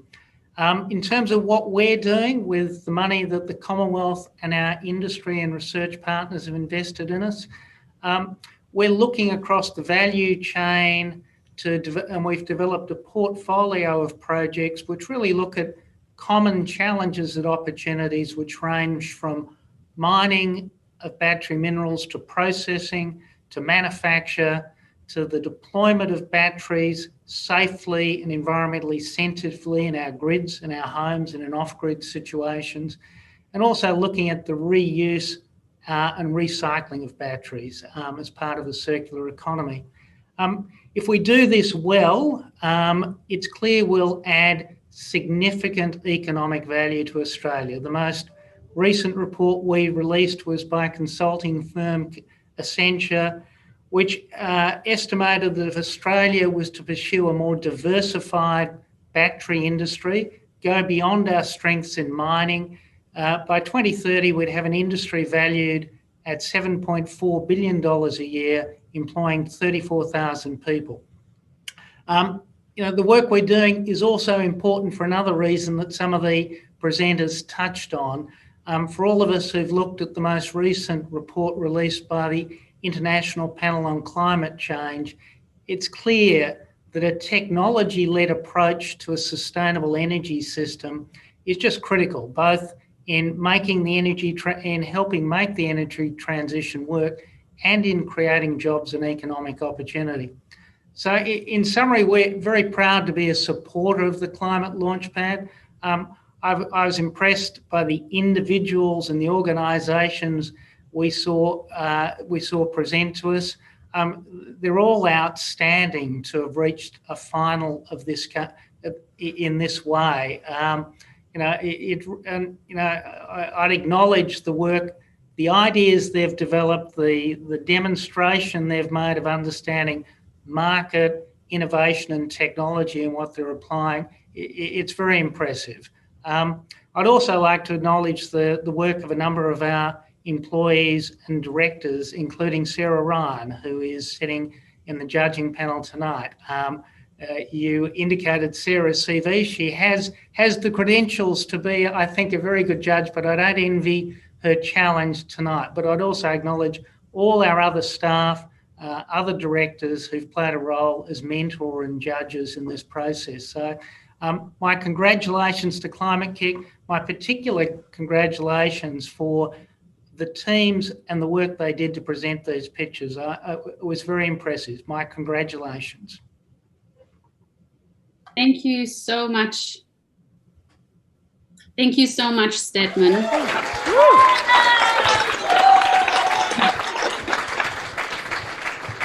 Dina, doesn't the FBI CRC, it's just got some amazing things ahead of it. And the work that you're doing is great. Like I just love how much of a focus is taking place right now on building better and more efficient batteries, but also just how they can be handled better at end of life and ultimately give them a second life. So it's amazing and it's great to see. I can't wait to see, I guess, more and more innovation that stems in this space and what really comes out of the CRC. So great work. Thank you, Stedman. Audience, it's now your turn. You've been patiently sitting there listening to these amazing pictures, but gee, these virtual things can make you feel a little bit left out. And so while the judges are deciding on their winners, it's your turn to share who you think your favorites were. Now, we've got a few different audience votes coming up, and they'll be put up the screen, on the screen as to how you can vote. Just get your phones or your laptops out now. Go to slido.com. It's SLIDO.com. And yeah, you should see it on your screen now. Scan the QR code, or look, this one's pretty short, SLIDO.com, and enter the event code CLP21. Stands for Climate Launchpad 21. These awards that we're about to, I guess, get you a little bit excited on and get your input on, they actually mean a lot to these amazing startups that have been pitching tonight. And they're also a bit of fun. So while I'm talking, make sure that you're going to slido.com because we're going to be asking for your input really soon. So the 4 categories of events tonight, of awards tonight. The first one, it's called the Pitch Monster. Now we've had some amazing pitches tonight, and the Pitch Monster, that's what the Climate Launchpad trainer always talks about. He says the Pitch Monster is that person, that team with the slickest, most impressive pitch. So that'll be the first one that you'll vote for tonight. Secondly, we've got who's got the coolest tech. Now, there's been some great technology out there, and tech isn't always something that's on your phone or on your computer. So vote for who you think has the coolest tech for the Coolest Tech Award. Thirdly, we have what I'm starting to call the KFC award, but it's because it's called the Shut Up and Take My Money. Who would you throw down your cash for right now? Whose solution would you buy if it was right in front of you? Or if you could invest in their business, who would you invest in? So that is the Shut Up and Take My Money award. And finally, who is most likely to unicorn? Now, for those of you who don't know what the term unicorn means in this essence, a unicorn is a company that reaches a $1 billion valuation. It's a startup founder's dream. When you look at the likes of some of Australia's most successful tech companies, you hear of Atlassian, worth more than Qantas. You hear of Canva. You hear of Safety Culture. You hear of all of these others. That is what a unicorn is. And we want to see more and more clean tech's unicorn. So who you think is the most likely startup to unicorn, vote that way. So hopefully by now, everyone's had a chance to log into slido.com, put in CLP21 as the code, and get ready because we're about to start voting. If you haven't seen anything come up on your screen yet, don't worry. It's just about to. So we're ready to go, and we're going to give you about 20 to 30 seconds to answer each question, to vote, I should say, to vote for each of these awards. So Jess, please launch the first poll.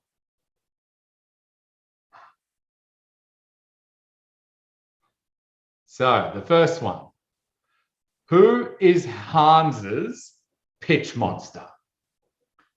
Who are you worried about getting stuck in an elevator with because they are just going to pitch you? And by the time you actually even just reach the first floor, they were so great, so convincing that you just went, hey, you guys are the best. Your pitch is the best. Vote now.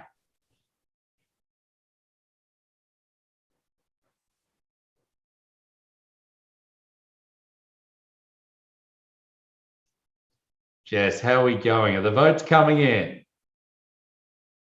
The votes are coming in thick and fast. We'll give them another 15 seconds. Fantastic. Just note there's a little, maybe 10-second delay between us and the live stream. Oh, well, there we go. So we'll give them another 20 seconds then.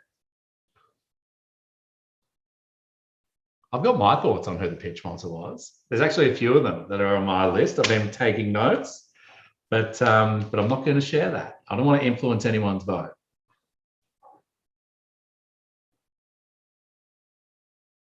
Okay. Next up, audience vote number 2. Who had the cleanest tech? Sorry, not the cleanest. I think they're all pretty clean. The coolest tech. And again, remember, it doesn't have to be an app. We think about tech being an app, a website, something like that. It could be something that's not, but who did you think had the coolest solution today?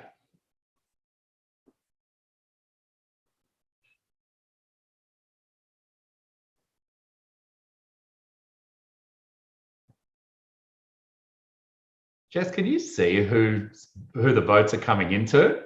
I'm actually getting a little bit on the edge of my seat here. Yeah, I can see. Oh, you can. No spoilers. No, I'm not asking for a spoiler. Okay, we'll give it another 10 seconds.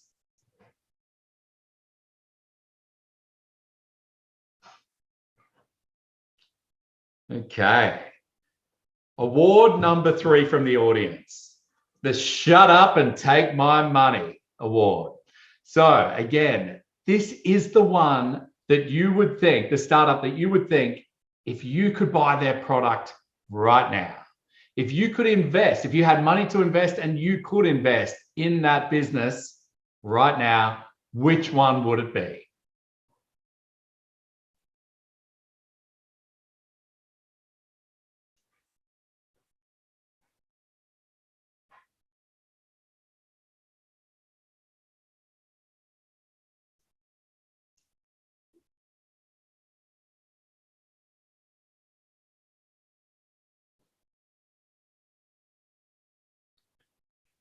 I just want to make sure that the Climate Launchpad teams, I'm checking them out. They're all sitting back having a drink after that pitch, feeling probably pretty relieved. Just want to make sure I'm not seeing any phones in their hands and there's no voting from them, which is good to see. Everyone's being pretty honest here.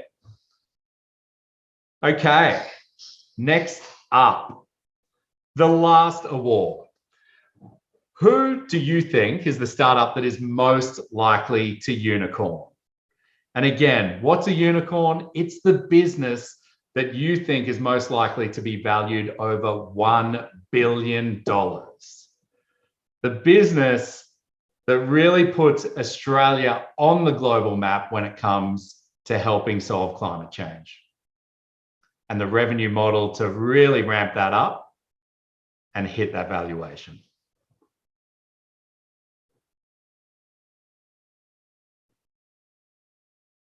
They say unicorns are mythical creatures and they don't exist, but the great thing is they're starting to out of this country. We're seeing quite a few of them. Can we vote for greener in the Slido? Look, I'd love it if you'd add them up. Could you put them in the shut up and take my money piece? Because we're capital raising right now. And on that, just for every startup here that has just pitched, once you sort of get through this whole process and take your idea to the next level, raising money is a non-stop thing for a startup founder. So it's a wild ride. How are we doing there, Jess? We good? Fantastic. So the votes are in. I think we will be announcing the answers to that later on. I can't wait to see who won a few of those. So Sina, I'm going to pass to you. Awesome. Thanks so much for leading us through the audience awards, Tom. That was fun to watch. I didn't vote, but I can't wait to see who is taking away those awards. So, which one are you most excited about, Sina? Oh, my lips are sealed. No, not the startup. Which award? Oh, which award? Okay. Look, I really like the Unicorn Award. I think people are always very honest about that one. And yeah, personally, if I was in your shoes right now, I would want to win the shut up and take my money for sure. All right. So it's actually my pleasure to invite another one of our wonderful alumni to the mic, and that is Naomi Tashis. And Naomi was part of one of the first Climate Launchpad cohorts back then in South Australia. And since then, she's been kicking goals with her startup, Replated. And Naomi will just share a little bit about her journey so far and her experience. And then we will have a bit of a chat with Naomi and learn from you. And I can't wait for that. So Naomi, over to you. And thanks so much for making time and joining us today. Thank you, Sina. It's such a pleasure to be here and not to be under any pressure. Did you know that Australians eat 4.5 million takeaway meals every single day? And every time that we go into lockdown, that number grows. Ooh, my screen doesn't want to work. Hey. I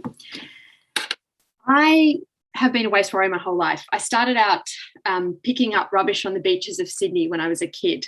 And I found I was back on those same beaches, picking up that same rubbish with my own children. And it was then that I realized that I needed to take action if I wanted to see a difference. Behavior change is something that's really hard to fix. And that's why we don't just make amazing circular reusable products, we also design reuse systems that can genuinely replace single use. My journey as a startup founder began with Climate Launchpad. And I guess the thing, coming out, winning a state final was great, but I came to the nationals and like quite a few people here tonight, I didn't win.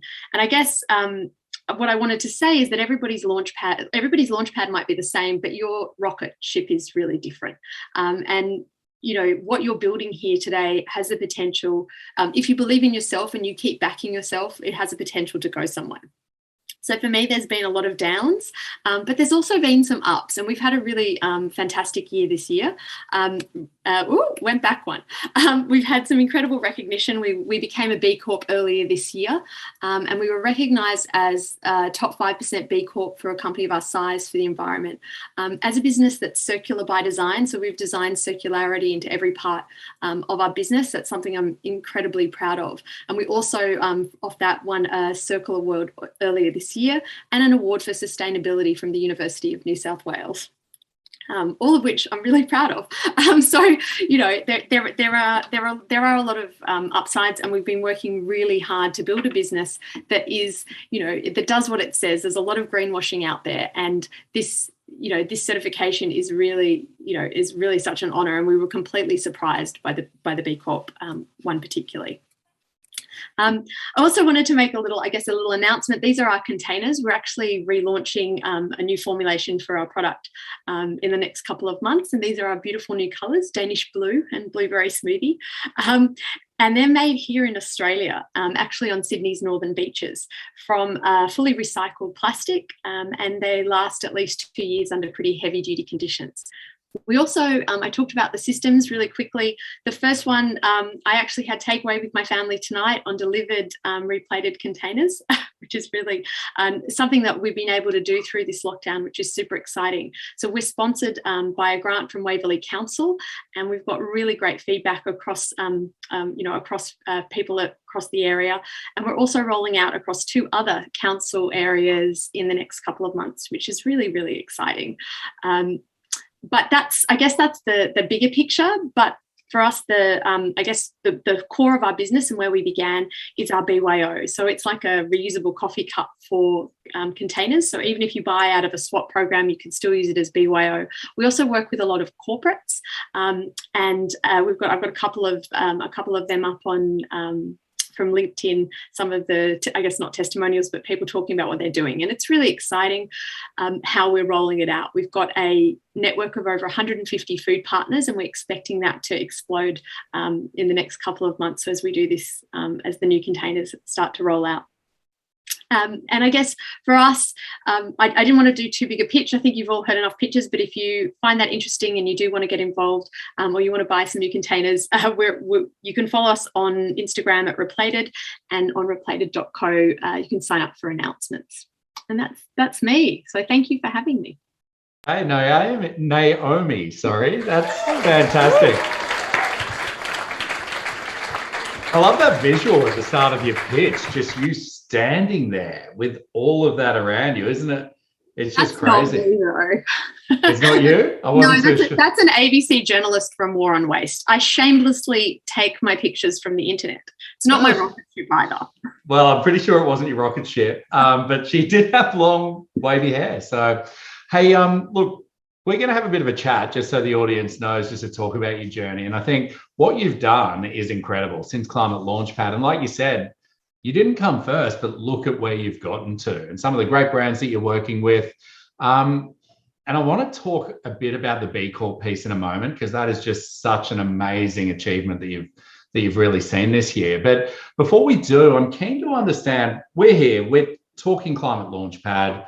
All of these startups have just gone through this intense boot camp, and that was years ago for you. What's, I guess, lessons from ClimateLaunchpad and that boot camp do you find yourself continually coming back to and, I guess, focusing on, even though you're years on from the program? Look, I think one of the things that happens is, they always say when you hit, research is one thing, but when you hit the market with a product, things will always change. And I think there's a point at which, ClimateLaunchpad is a lot of it is theoretical, but the 2 things that I think massively, or not even 2, but everything was amazing. Hans is without any question the best trainer I've had from a startup perspective. You sort of wish he was here to MC so everyone could see what he's like, because he is this crazy man, but isn't he he pressures you and makes you, he's fantastic.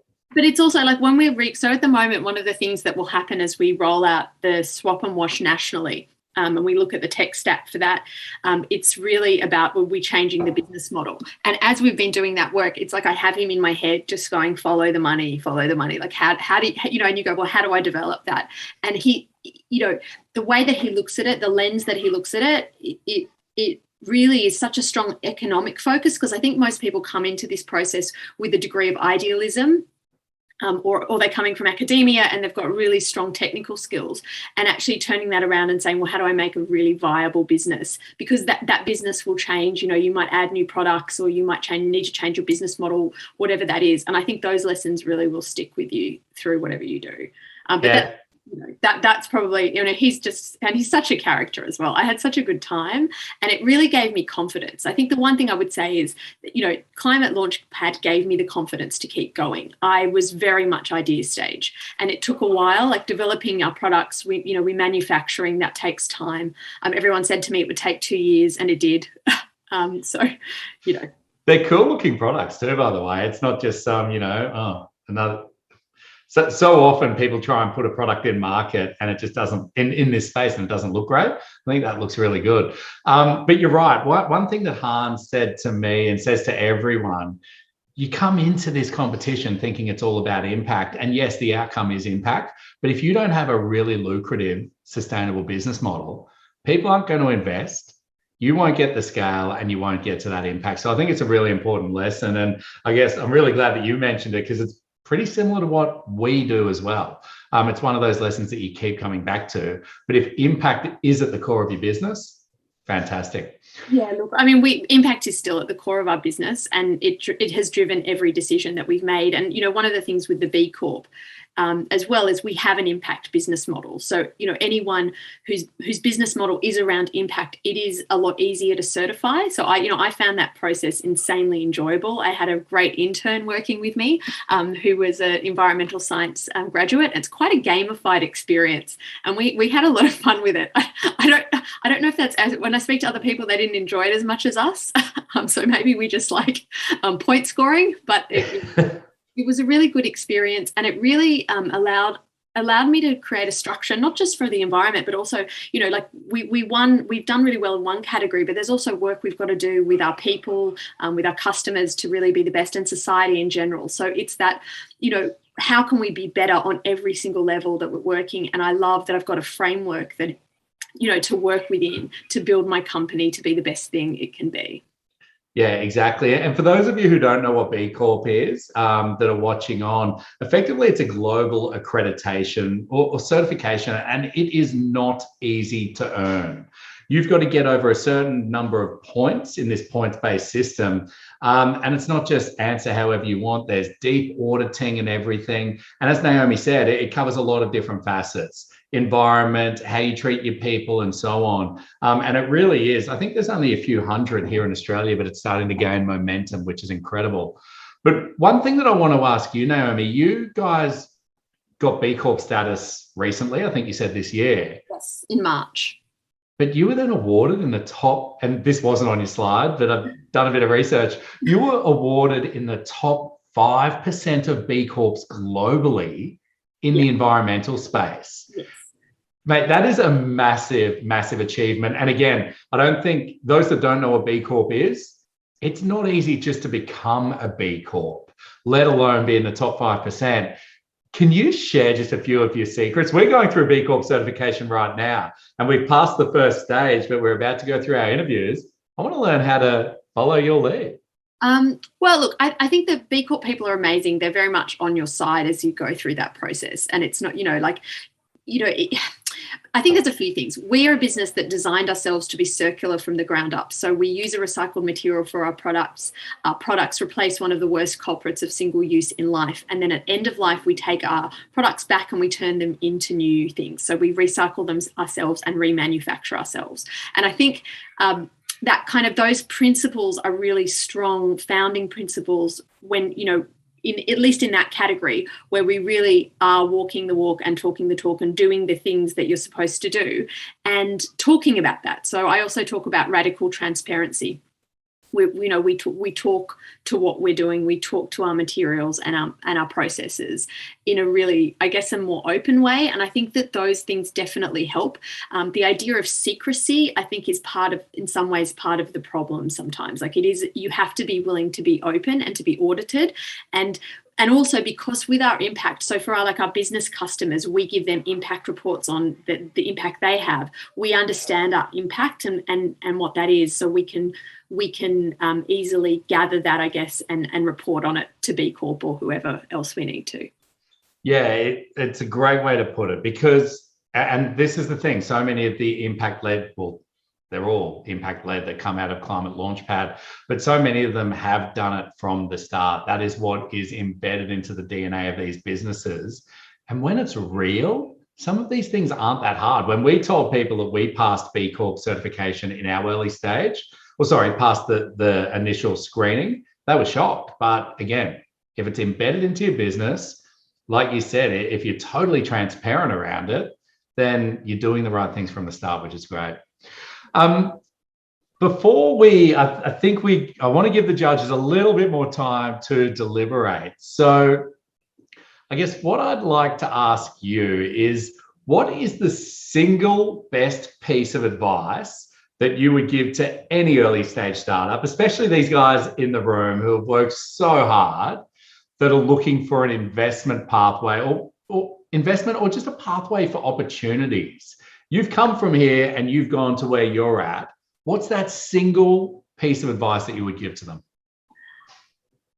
Look, I think there is, to some degree, the ability to... Getting back up when you have a disappointment is probably the most important thing that I think I've had. I put all those awards up there, but there's plenty of things I hadn't won anything up until this year.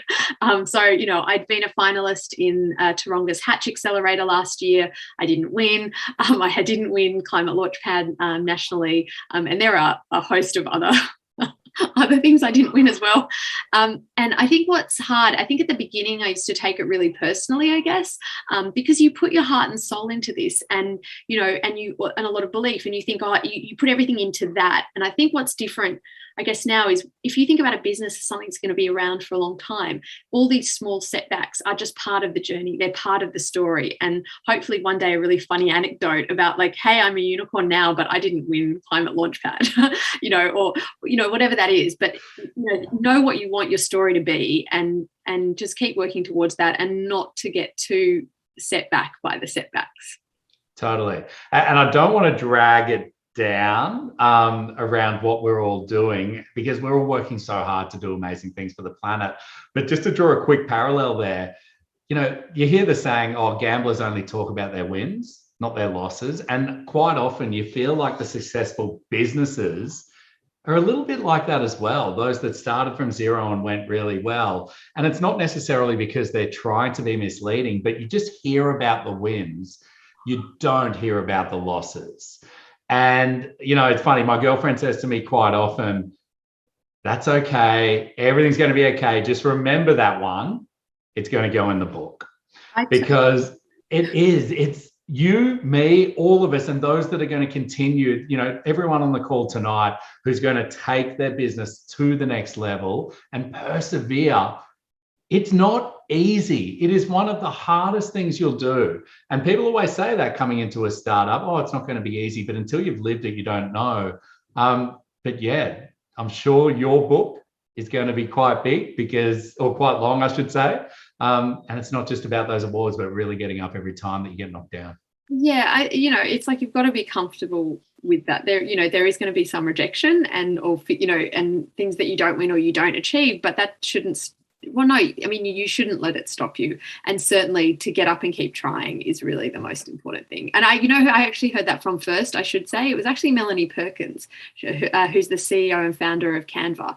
And I think she did something it was in the hundreds of meetings before she got a yes. So, that perseverance is a really good one to remember. I was so glad you share that, because, and hearing it from someone like Melanie Perkins, Canva, a unicorn, hearing it from those that are, it's incredible, because it just gives everyone, spurs them on when the times are tough. But Look, congratulations on all the amazing things you've been doing. I'm sure there's so much more to come, and we can't wait to continue to follow your journey and just see more awards popping up, but more importantly, less single-use plastics, less single-use, I guess, containers going to landfill or even recycling. Why recycle when you don't need to? Definitely. I think the feeling that you get when you can get delivery on a reusable is a pretty good one. And I would really love to be able to bring that to everybody around Australia in the not too distant future. Fantastic. Well, for those of you who want to follow that, I think it was replated.co. Replated.co is our website, and we are Replated on Instagram. We're also on LinkedIn as well. Guys, follow, check it out, use it. If you really mean if you really want a brighter future for the planet, if you want to help stop climate change, it's about following and using great products like that. So replated.co and Replated on Instagram. Go for it. Thanks, everybody. Thanks for having me. Great to see you. Sina, I'm going to see you, I think.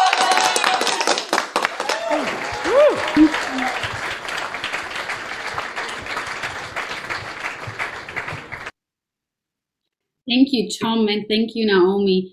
What a wonderful discussion, and what incredible insights. And Naomi, once again, congratulations. Really being in the top 5% of B Corps globally in the environmental space. What an achievement. And thanks for sharing a little bit about your journey getting there. And the same for you, Tom, sharing about your journey, and also, being vulnerable and saying, look, it's not just up, it's sometimes also down, and there are pitfalls, but you keep going. And both of you are incredible entrepreneurs who do exactly that. So we are incredibly proud of you. Before we move on, I would like to give you the opportunity, if there's anything you would like to put forward to our audience. Are there any sign-up lists for Greener or Replated that you would like to put in the chat for the audience to check out? Then I think Jess is giving me the thumbs up. We have already done that. So audience. Oh, you've done that? Fantastic. Well, look, for those of you, I'll tell you a little bit about Greener quickly. Sina, how are the judges going? That's fine.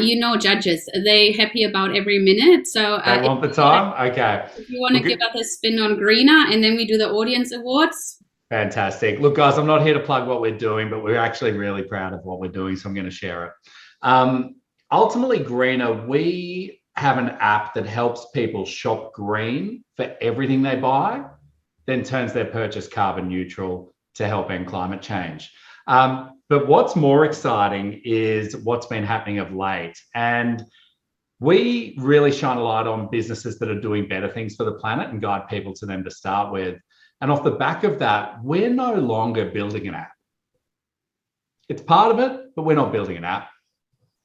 We're building a new economy, a green economy, one where brands that are really serious about helping end climate change are joining it, bringing their customers into this economy and making sure every dollar they spend is carbon neutral to help solve this problem.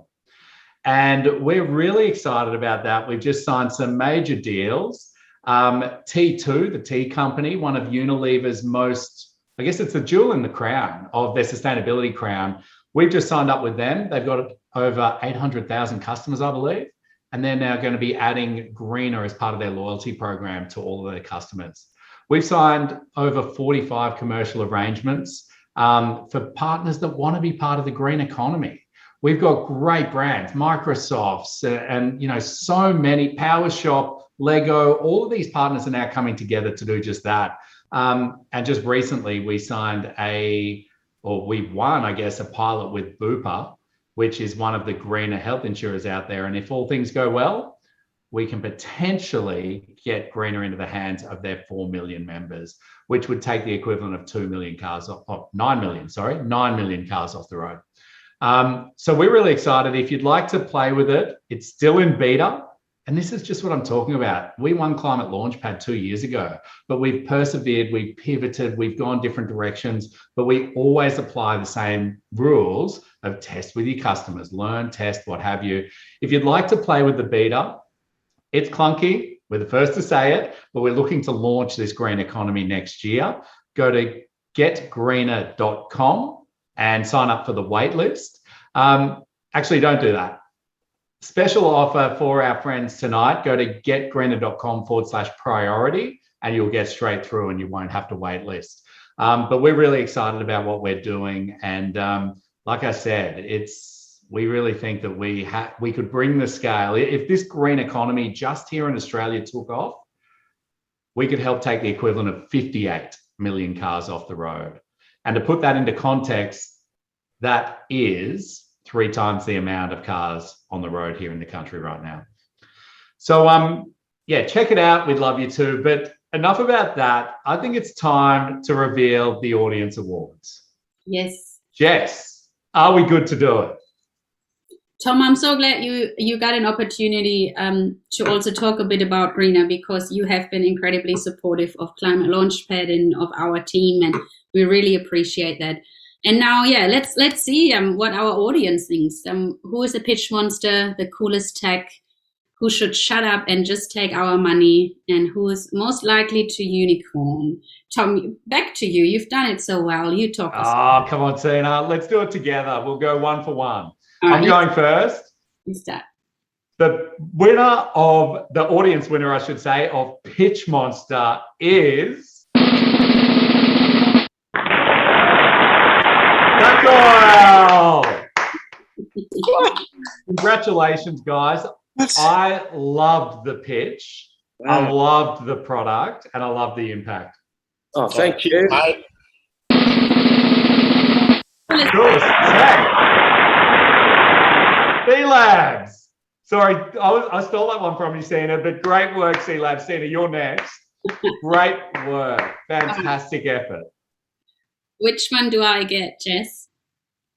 I think you're up. Yeah, that's my favorite. Come on. So, who should just shut up and take our money?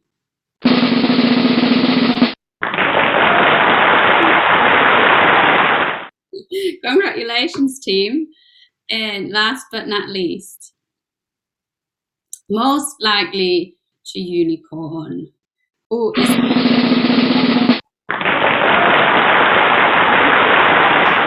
us? Well done, teams. Guys, fantastic effort, everyone. And that is just the precursor.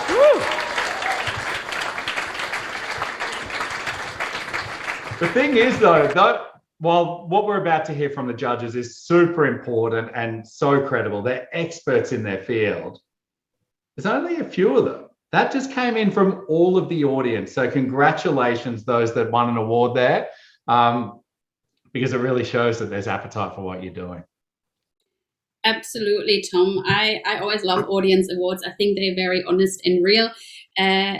I'm just getting word from the judges that they need a little bit longer. Some decisions were made and others are still heavily discussed. So what I would... I'm guessing, Sina, I'm guessing the heavily discussed one is the 50K. What do you reckon? It might already be decided. We don't know. That could be a game changer. Actually, Tom, now I'm getting really excited because I've just heard that they are returning now and they have made their decisions and they're on their way. So they Hang on. I'm a little bit worried that they're coming in straight off the back of the audience vote then. Do you think they're going to follow their lead? I reckon they just hang in there, watch the audience awards, and now they come in and, pretend they've done all the work. Some judges, yep, okay. No, I'm sure they wouldn't have. These judges are incredible. And for those of you, while they're coming in, for those of you who haven't checked them out on LinkedIn, because some of the judges that we're seeing tonight are people that I've been following. They're going to think I'm a bit of a creep, I guess. They don't know it, but I've been following their journey because they do such amazing things.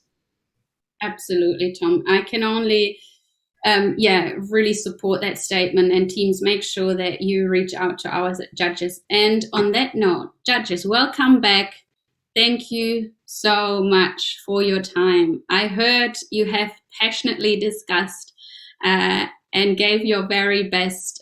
You've been an amazing group of judges. We are so grateful to have each of you here and helping us to push those top 3 winners into the next level. And I'm just looking at our teams, and what I can see is like lots of wiggling. So Sarah, may I ask you to unmute yourself and just share a little bit about the judging process without announcing the 3 winners. We will bring up a bit of a slide, and then you can lead us to the point where we can announce them, please.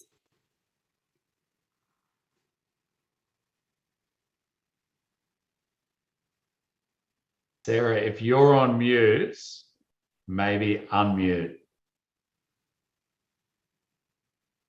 Especially if you're fine. This is worse than watching The Bachelor or one of Australian Idol and understanding who's going to win.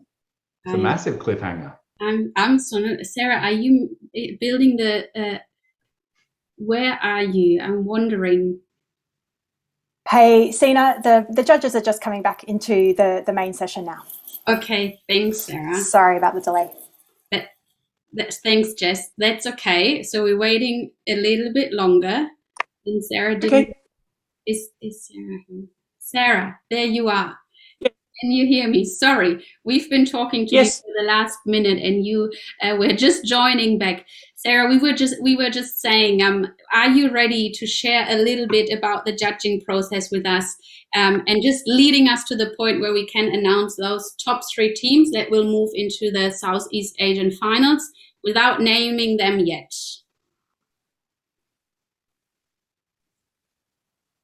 No, it's all good. Perfect. Over to you. Yes.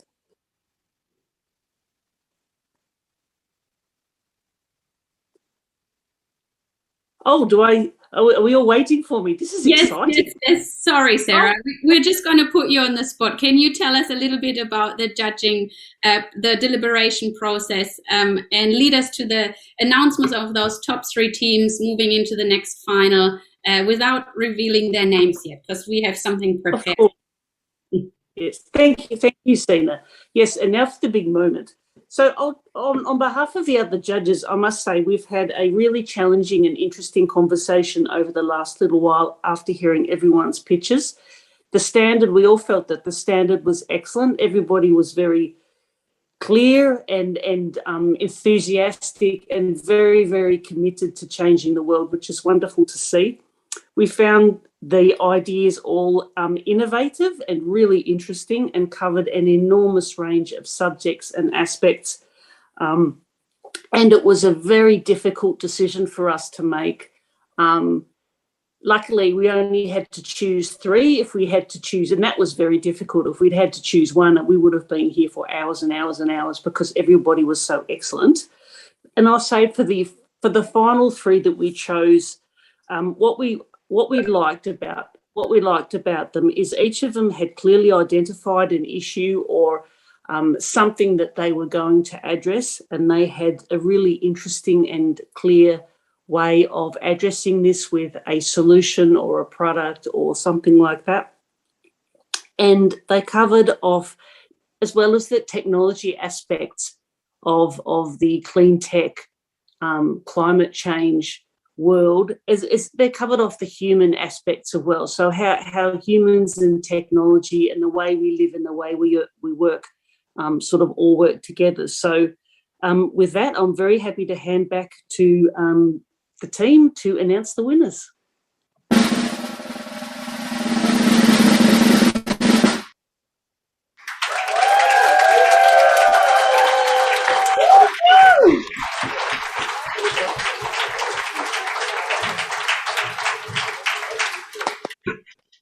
Woodify, C Labs, and Whirl, congratulations. Would you like to unmute yourselves and say a couple words?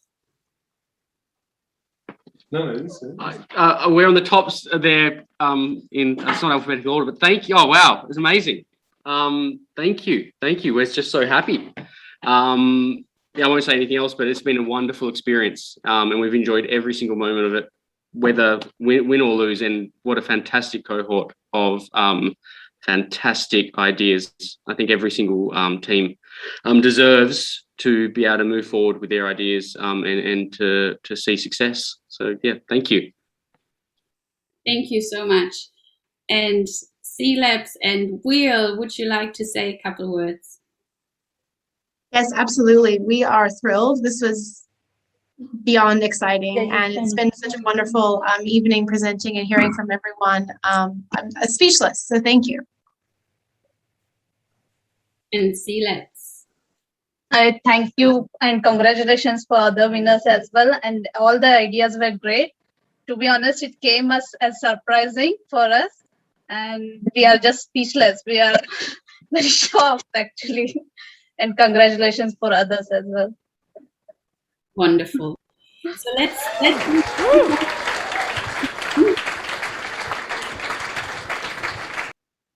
Usman, could I ask you to please take the mic and tell us a little bit about the Catalyzer Mentorship Prize and award that prize to your team of choice? Thank you very much. Thanks, Sina. And I also just wanted to say that, I had a great time just listening to all your pitches, and regardless of the outcome tonight, all of you have done a fantastic job and would really love to see the impact that you create beyond today. So in terms of Catalyzer Mentorship Prize, the goal is to really work with you initially to have some conversations and see, how I personally, but also Catalyzer can help in helping you with the commercialization journey. So we'll sort of book in a time and then catch up and see what that looks like. And then once we've done that, then it could sort of go into a few different directions. So I could connect you with investors, could connect you with sort of experts, and also help you on that journey. And Sina, do you want me to announce the prize here as well, or do you want to do that yourself? I think we will do the drum roll and the fireworks again. Just go ahead. Right. So the winner is C-Labs. And the reason why is because, all the companies, again, are fantastic. And again, if you need any help, any support with, as I said, various different hats on, I'm very happy to help everyone who's pitched tonight. So feel free to reach out to me on LinkedIn, but also Sina can give you my email address. And for C-Labs particularly, because I see the potential of the work that you're doing. And I'm originally from Pakistan, but also have connections in India and Bangladesh and other sort of places like that as well. And so I see there's a lot of potential, with that urban mobility, particularly in the developing world. So would love to sort of work with you and see how I can support.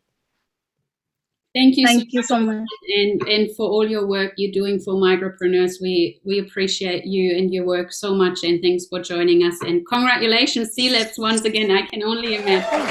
Thank you. Thank you so much, Sina. Thank you for all the support. Nandita, would you like to say a couple of words before we move on? Thank you so much for the Climate Launchpad and all the team of Climate Launchpad. You guys have been very supportive from the start. We actually didn't, we had a passion, we had an idea, but we didn't know what to do with it. And the Climate Launchpad has been the best platform for that. And we really enjoyed we enjoyed as well as we learned a lot, and we were really passionate about the idea because we know me and my teammate Neha, we come from India and we see the lots of trouble that the people are going through climate change, and we wanted to make a difference. And thank you, Usman, as well for the kind words. I'm really glad that you come from the area where you can understand the severity of the problem. And I'm speechless that we got the grant, and we are really looking forward for working towards the solution. Nandita, just quickly, you haven't received the grant. You have been put in the top 3, and you're moving into the Southeast Asian regional final, and you have won the mentor prize with Usman at Catalyzer. But we catch up on that again. But all right. Again. So we're going to move on to revealing the big $50,000 Telstra development grant sponsored by Humanitech. And I would like to ask Alistair to share some words around your decision-making process. And then please help us to reveal the winner of the $50,000 development grant. Thanks, Sina. I feel like I'm jumping off my chair and moving like everyone else that has participated. I'm super excited.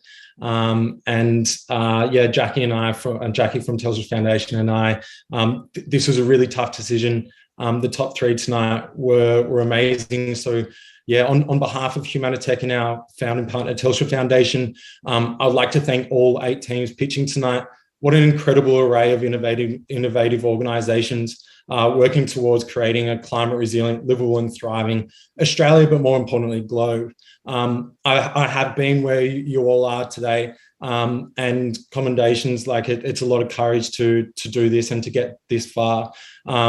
Lots of perseverance and determination can come out tonight, and these experiences just like rebuild that sort of energy to move forward. So yeah, I would push for all 8 organizations to keep on pushing and to get out there, because you are all doing an amazing job. In saying that, the winning team really displays the sort of attributes we wish to foster at Humanitech to amplify impact and scale on the fight against climate change. And so I'm beyond thrilled to announce the winner of the $50,000 grant tonight, and a spot in our 2021 innovation program is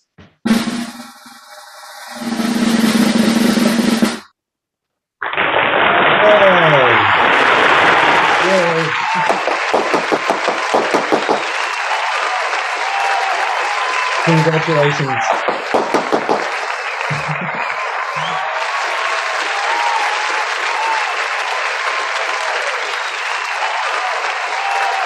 Can we get the camera on Whirl? I want to see what Alina's doing. Where are you? Yeah. Come on, let's get it on there.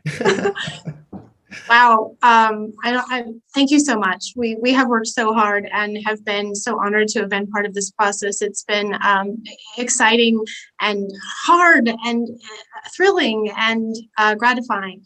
And so to be able to work with such esteemed organizations going forward will be the greatest honor for our team. So thank you so much for this opportunity.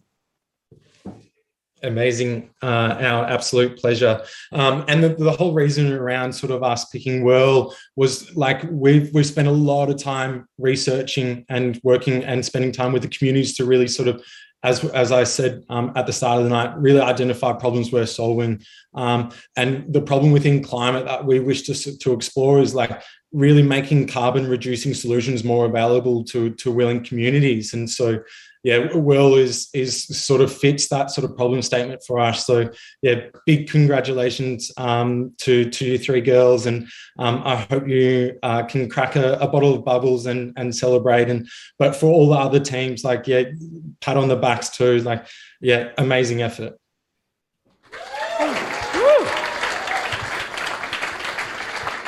Thank you, Alistair. Thank you once again. Thank you, Alistair. Thank you once again to Humanitech and Telstra, to all our judges who have joined us today, to our sponsors, and to our teams especially. I'm also a little bit excited now. So what I will do is, Tom, thank you for joining me today and leading us through this event. You have been an absolute amazing co-host.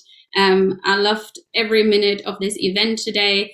I love the pitches and the teams. Absolutely. Thank you so much. Would you like to say something before we actually leave the last word with our CEO, Chris Lee? Yeah, before Chris jumps on, I just want to reiterate everything that has been said tonight. And that is, guys, I know for those of you who didn't get in the top 3, right now you're feeling pretty low. I'm sure you put in so much work. And when you hear that, oh, look, there always has to be a winner and it's a bit of a token, don't take it that way. I have seen so many amazing businesses, revenue generating, impactful businesses tonight. Do not let this discourage you. Just let it test your perseverance, because you're going to be perseverant, or you're going to hit a few roadblocks along the way. Don't let it drag you down. But on the flip side, those that got through, congratulations, amazing effort, and do this country proud. I'm going to give you a test right now, do something I couldn't do. I want to see Australia take out global climate launchpad. And it's something that no one's done before. So do this country proud, double down, and really give it your best shot. Congratulations to everyone. And look, I'll hand over to Chris. Thanks, Tom. Thanks, Sina. Yeah, it's really tricky to sort of end off tonight. It's been an amazing evening hearing from the teams, and I'm really excited and proud of the winners. Look, it's really hard. I had my own personal top three. You know, they align with some of what the judges had, but I'm really glad that I wasn't on the judging panel tonight. We've run this program for 5 years now, and the finalists that we're getting are extremely strong, and we're just getting stronger and stronger teams come through to the top. And it's very, very hard to pick the winners on the day. Any one of the teams could have been in that top three. And I fully expect, and we will fully support all of you to continue with your ideas, that open up our networks, connect you to additional people to really build on your ideas, and hopefully, you know, I want to see you back in the years to come talking about your successes, like, you know, Tom and Naomi. Look, well done to Whirl. I'm sort of a bit disappointed. Last time we did this was actually in 2019, face to face.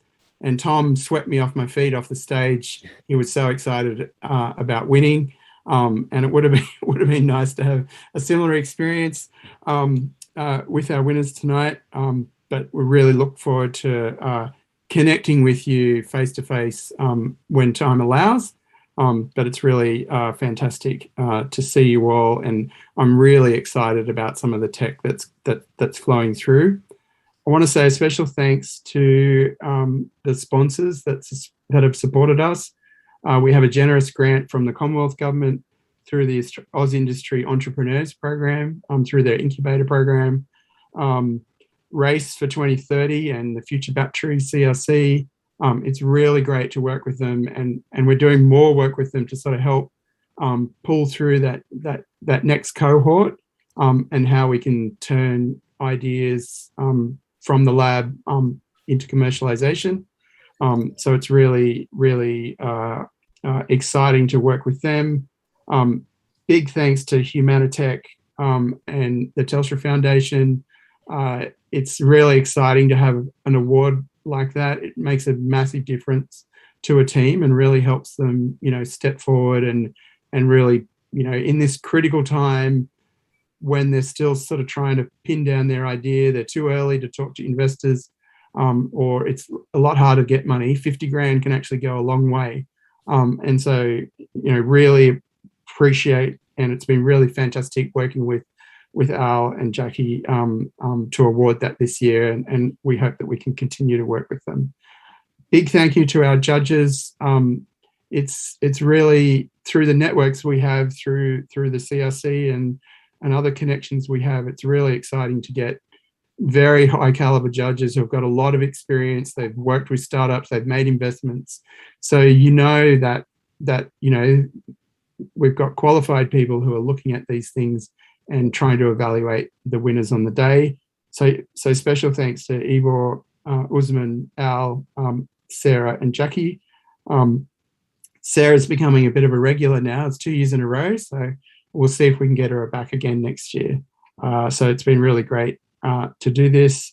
And also, I think some of them are online today on the stream, but the mentors that work with the teams and help them get there, the alumni and previous participants in ClimateLaunchpad continue to help, and it's really valuable.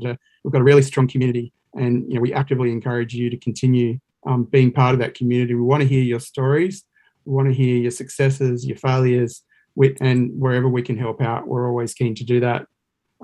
Big thanks to the team. It was another tricky year. We did it completely online last year. We were lucky enough to do a bit of a hybrid, at least in some states, where teams got to be face-to-face. Poor old Melbourne didn't manage it again this year, but it's really great to see the work being delivered and the professionalism that comes from the work that gets done. So big thanks to Sina and Will and Jess. it's really makes my job very, very easy. I just turn up and get told what to say. I didn't even have to leave my house tonight. So, it makes it very easy. But it's really fantastic, and the team, it's really important, even in, delivering in under COVID and delivering these online programs. We're still delivering amazing quality with high professionalism and engagement, and creating a welcoming space for the teams to continue on their journey. So a big shout out to them. I'm really keen. If we've got any investors on the stream, please reach out to us. We're happy to connect you with the teams. In previous years, there's been quite a lot of interest from small scale investors who are looking for early stage startups. So we'll link you to the teams. Just reach out to the team. We can connect you. The contact details are being put in the chat. If you're sitting there thinking, I've got a much better idea, well, come and join us. We'll be running the program again next year. It keeps getting bigger and bigger each year. We had more than 40 teams go through the boot camps this year. And it's a great experience, and we really look forward to delivering that to you next year. Stay safe, and good luck to you all. And thanks again for attending and listening tonight.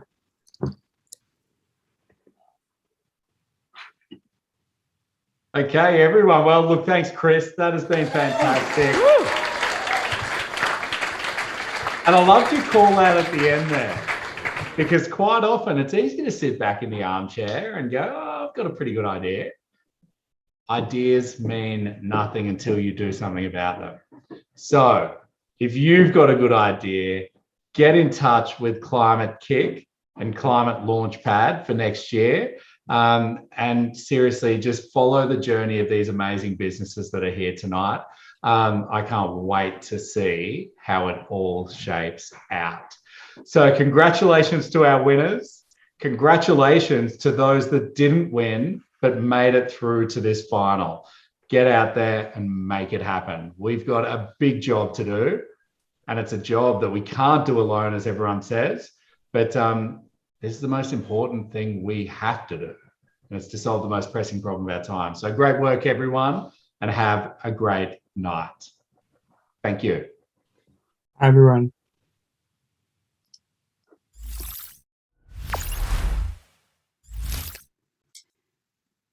Wonderful. And we have just ended the live stream.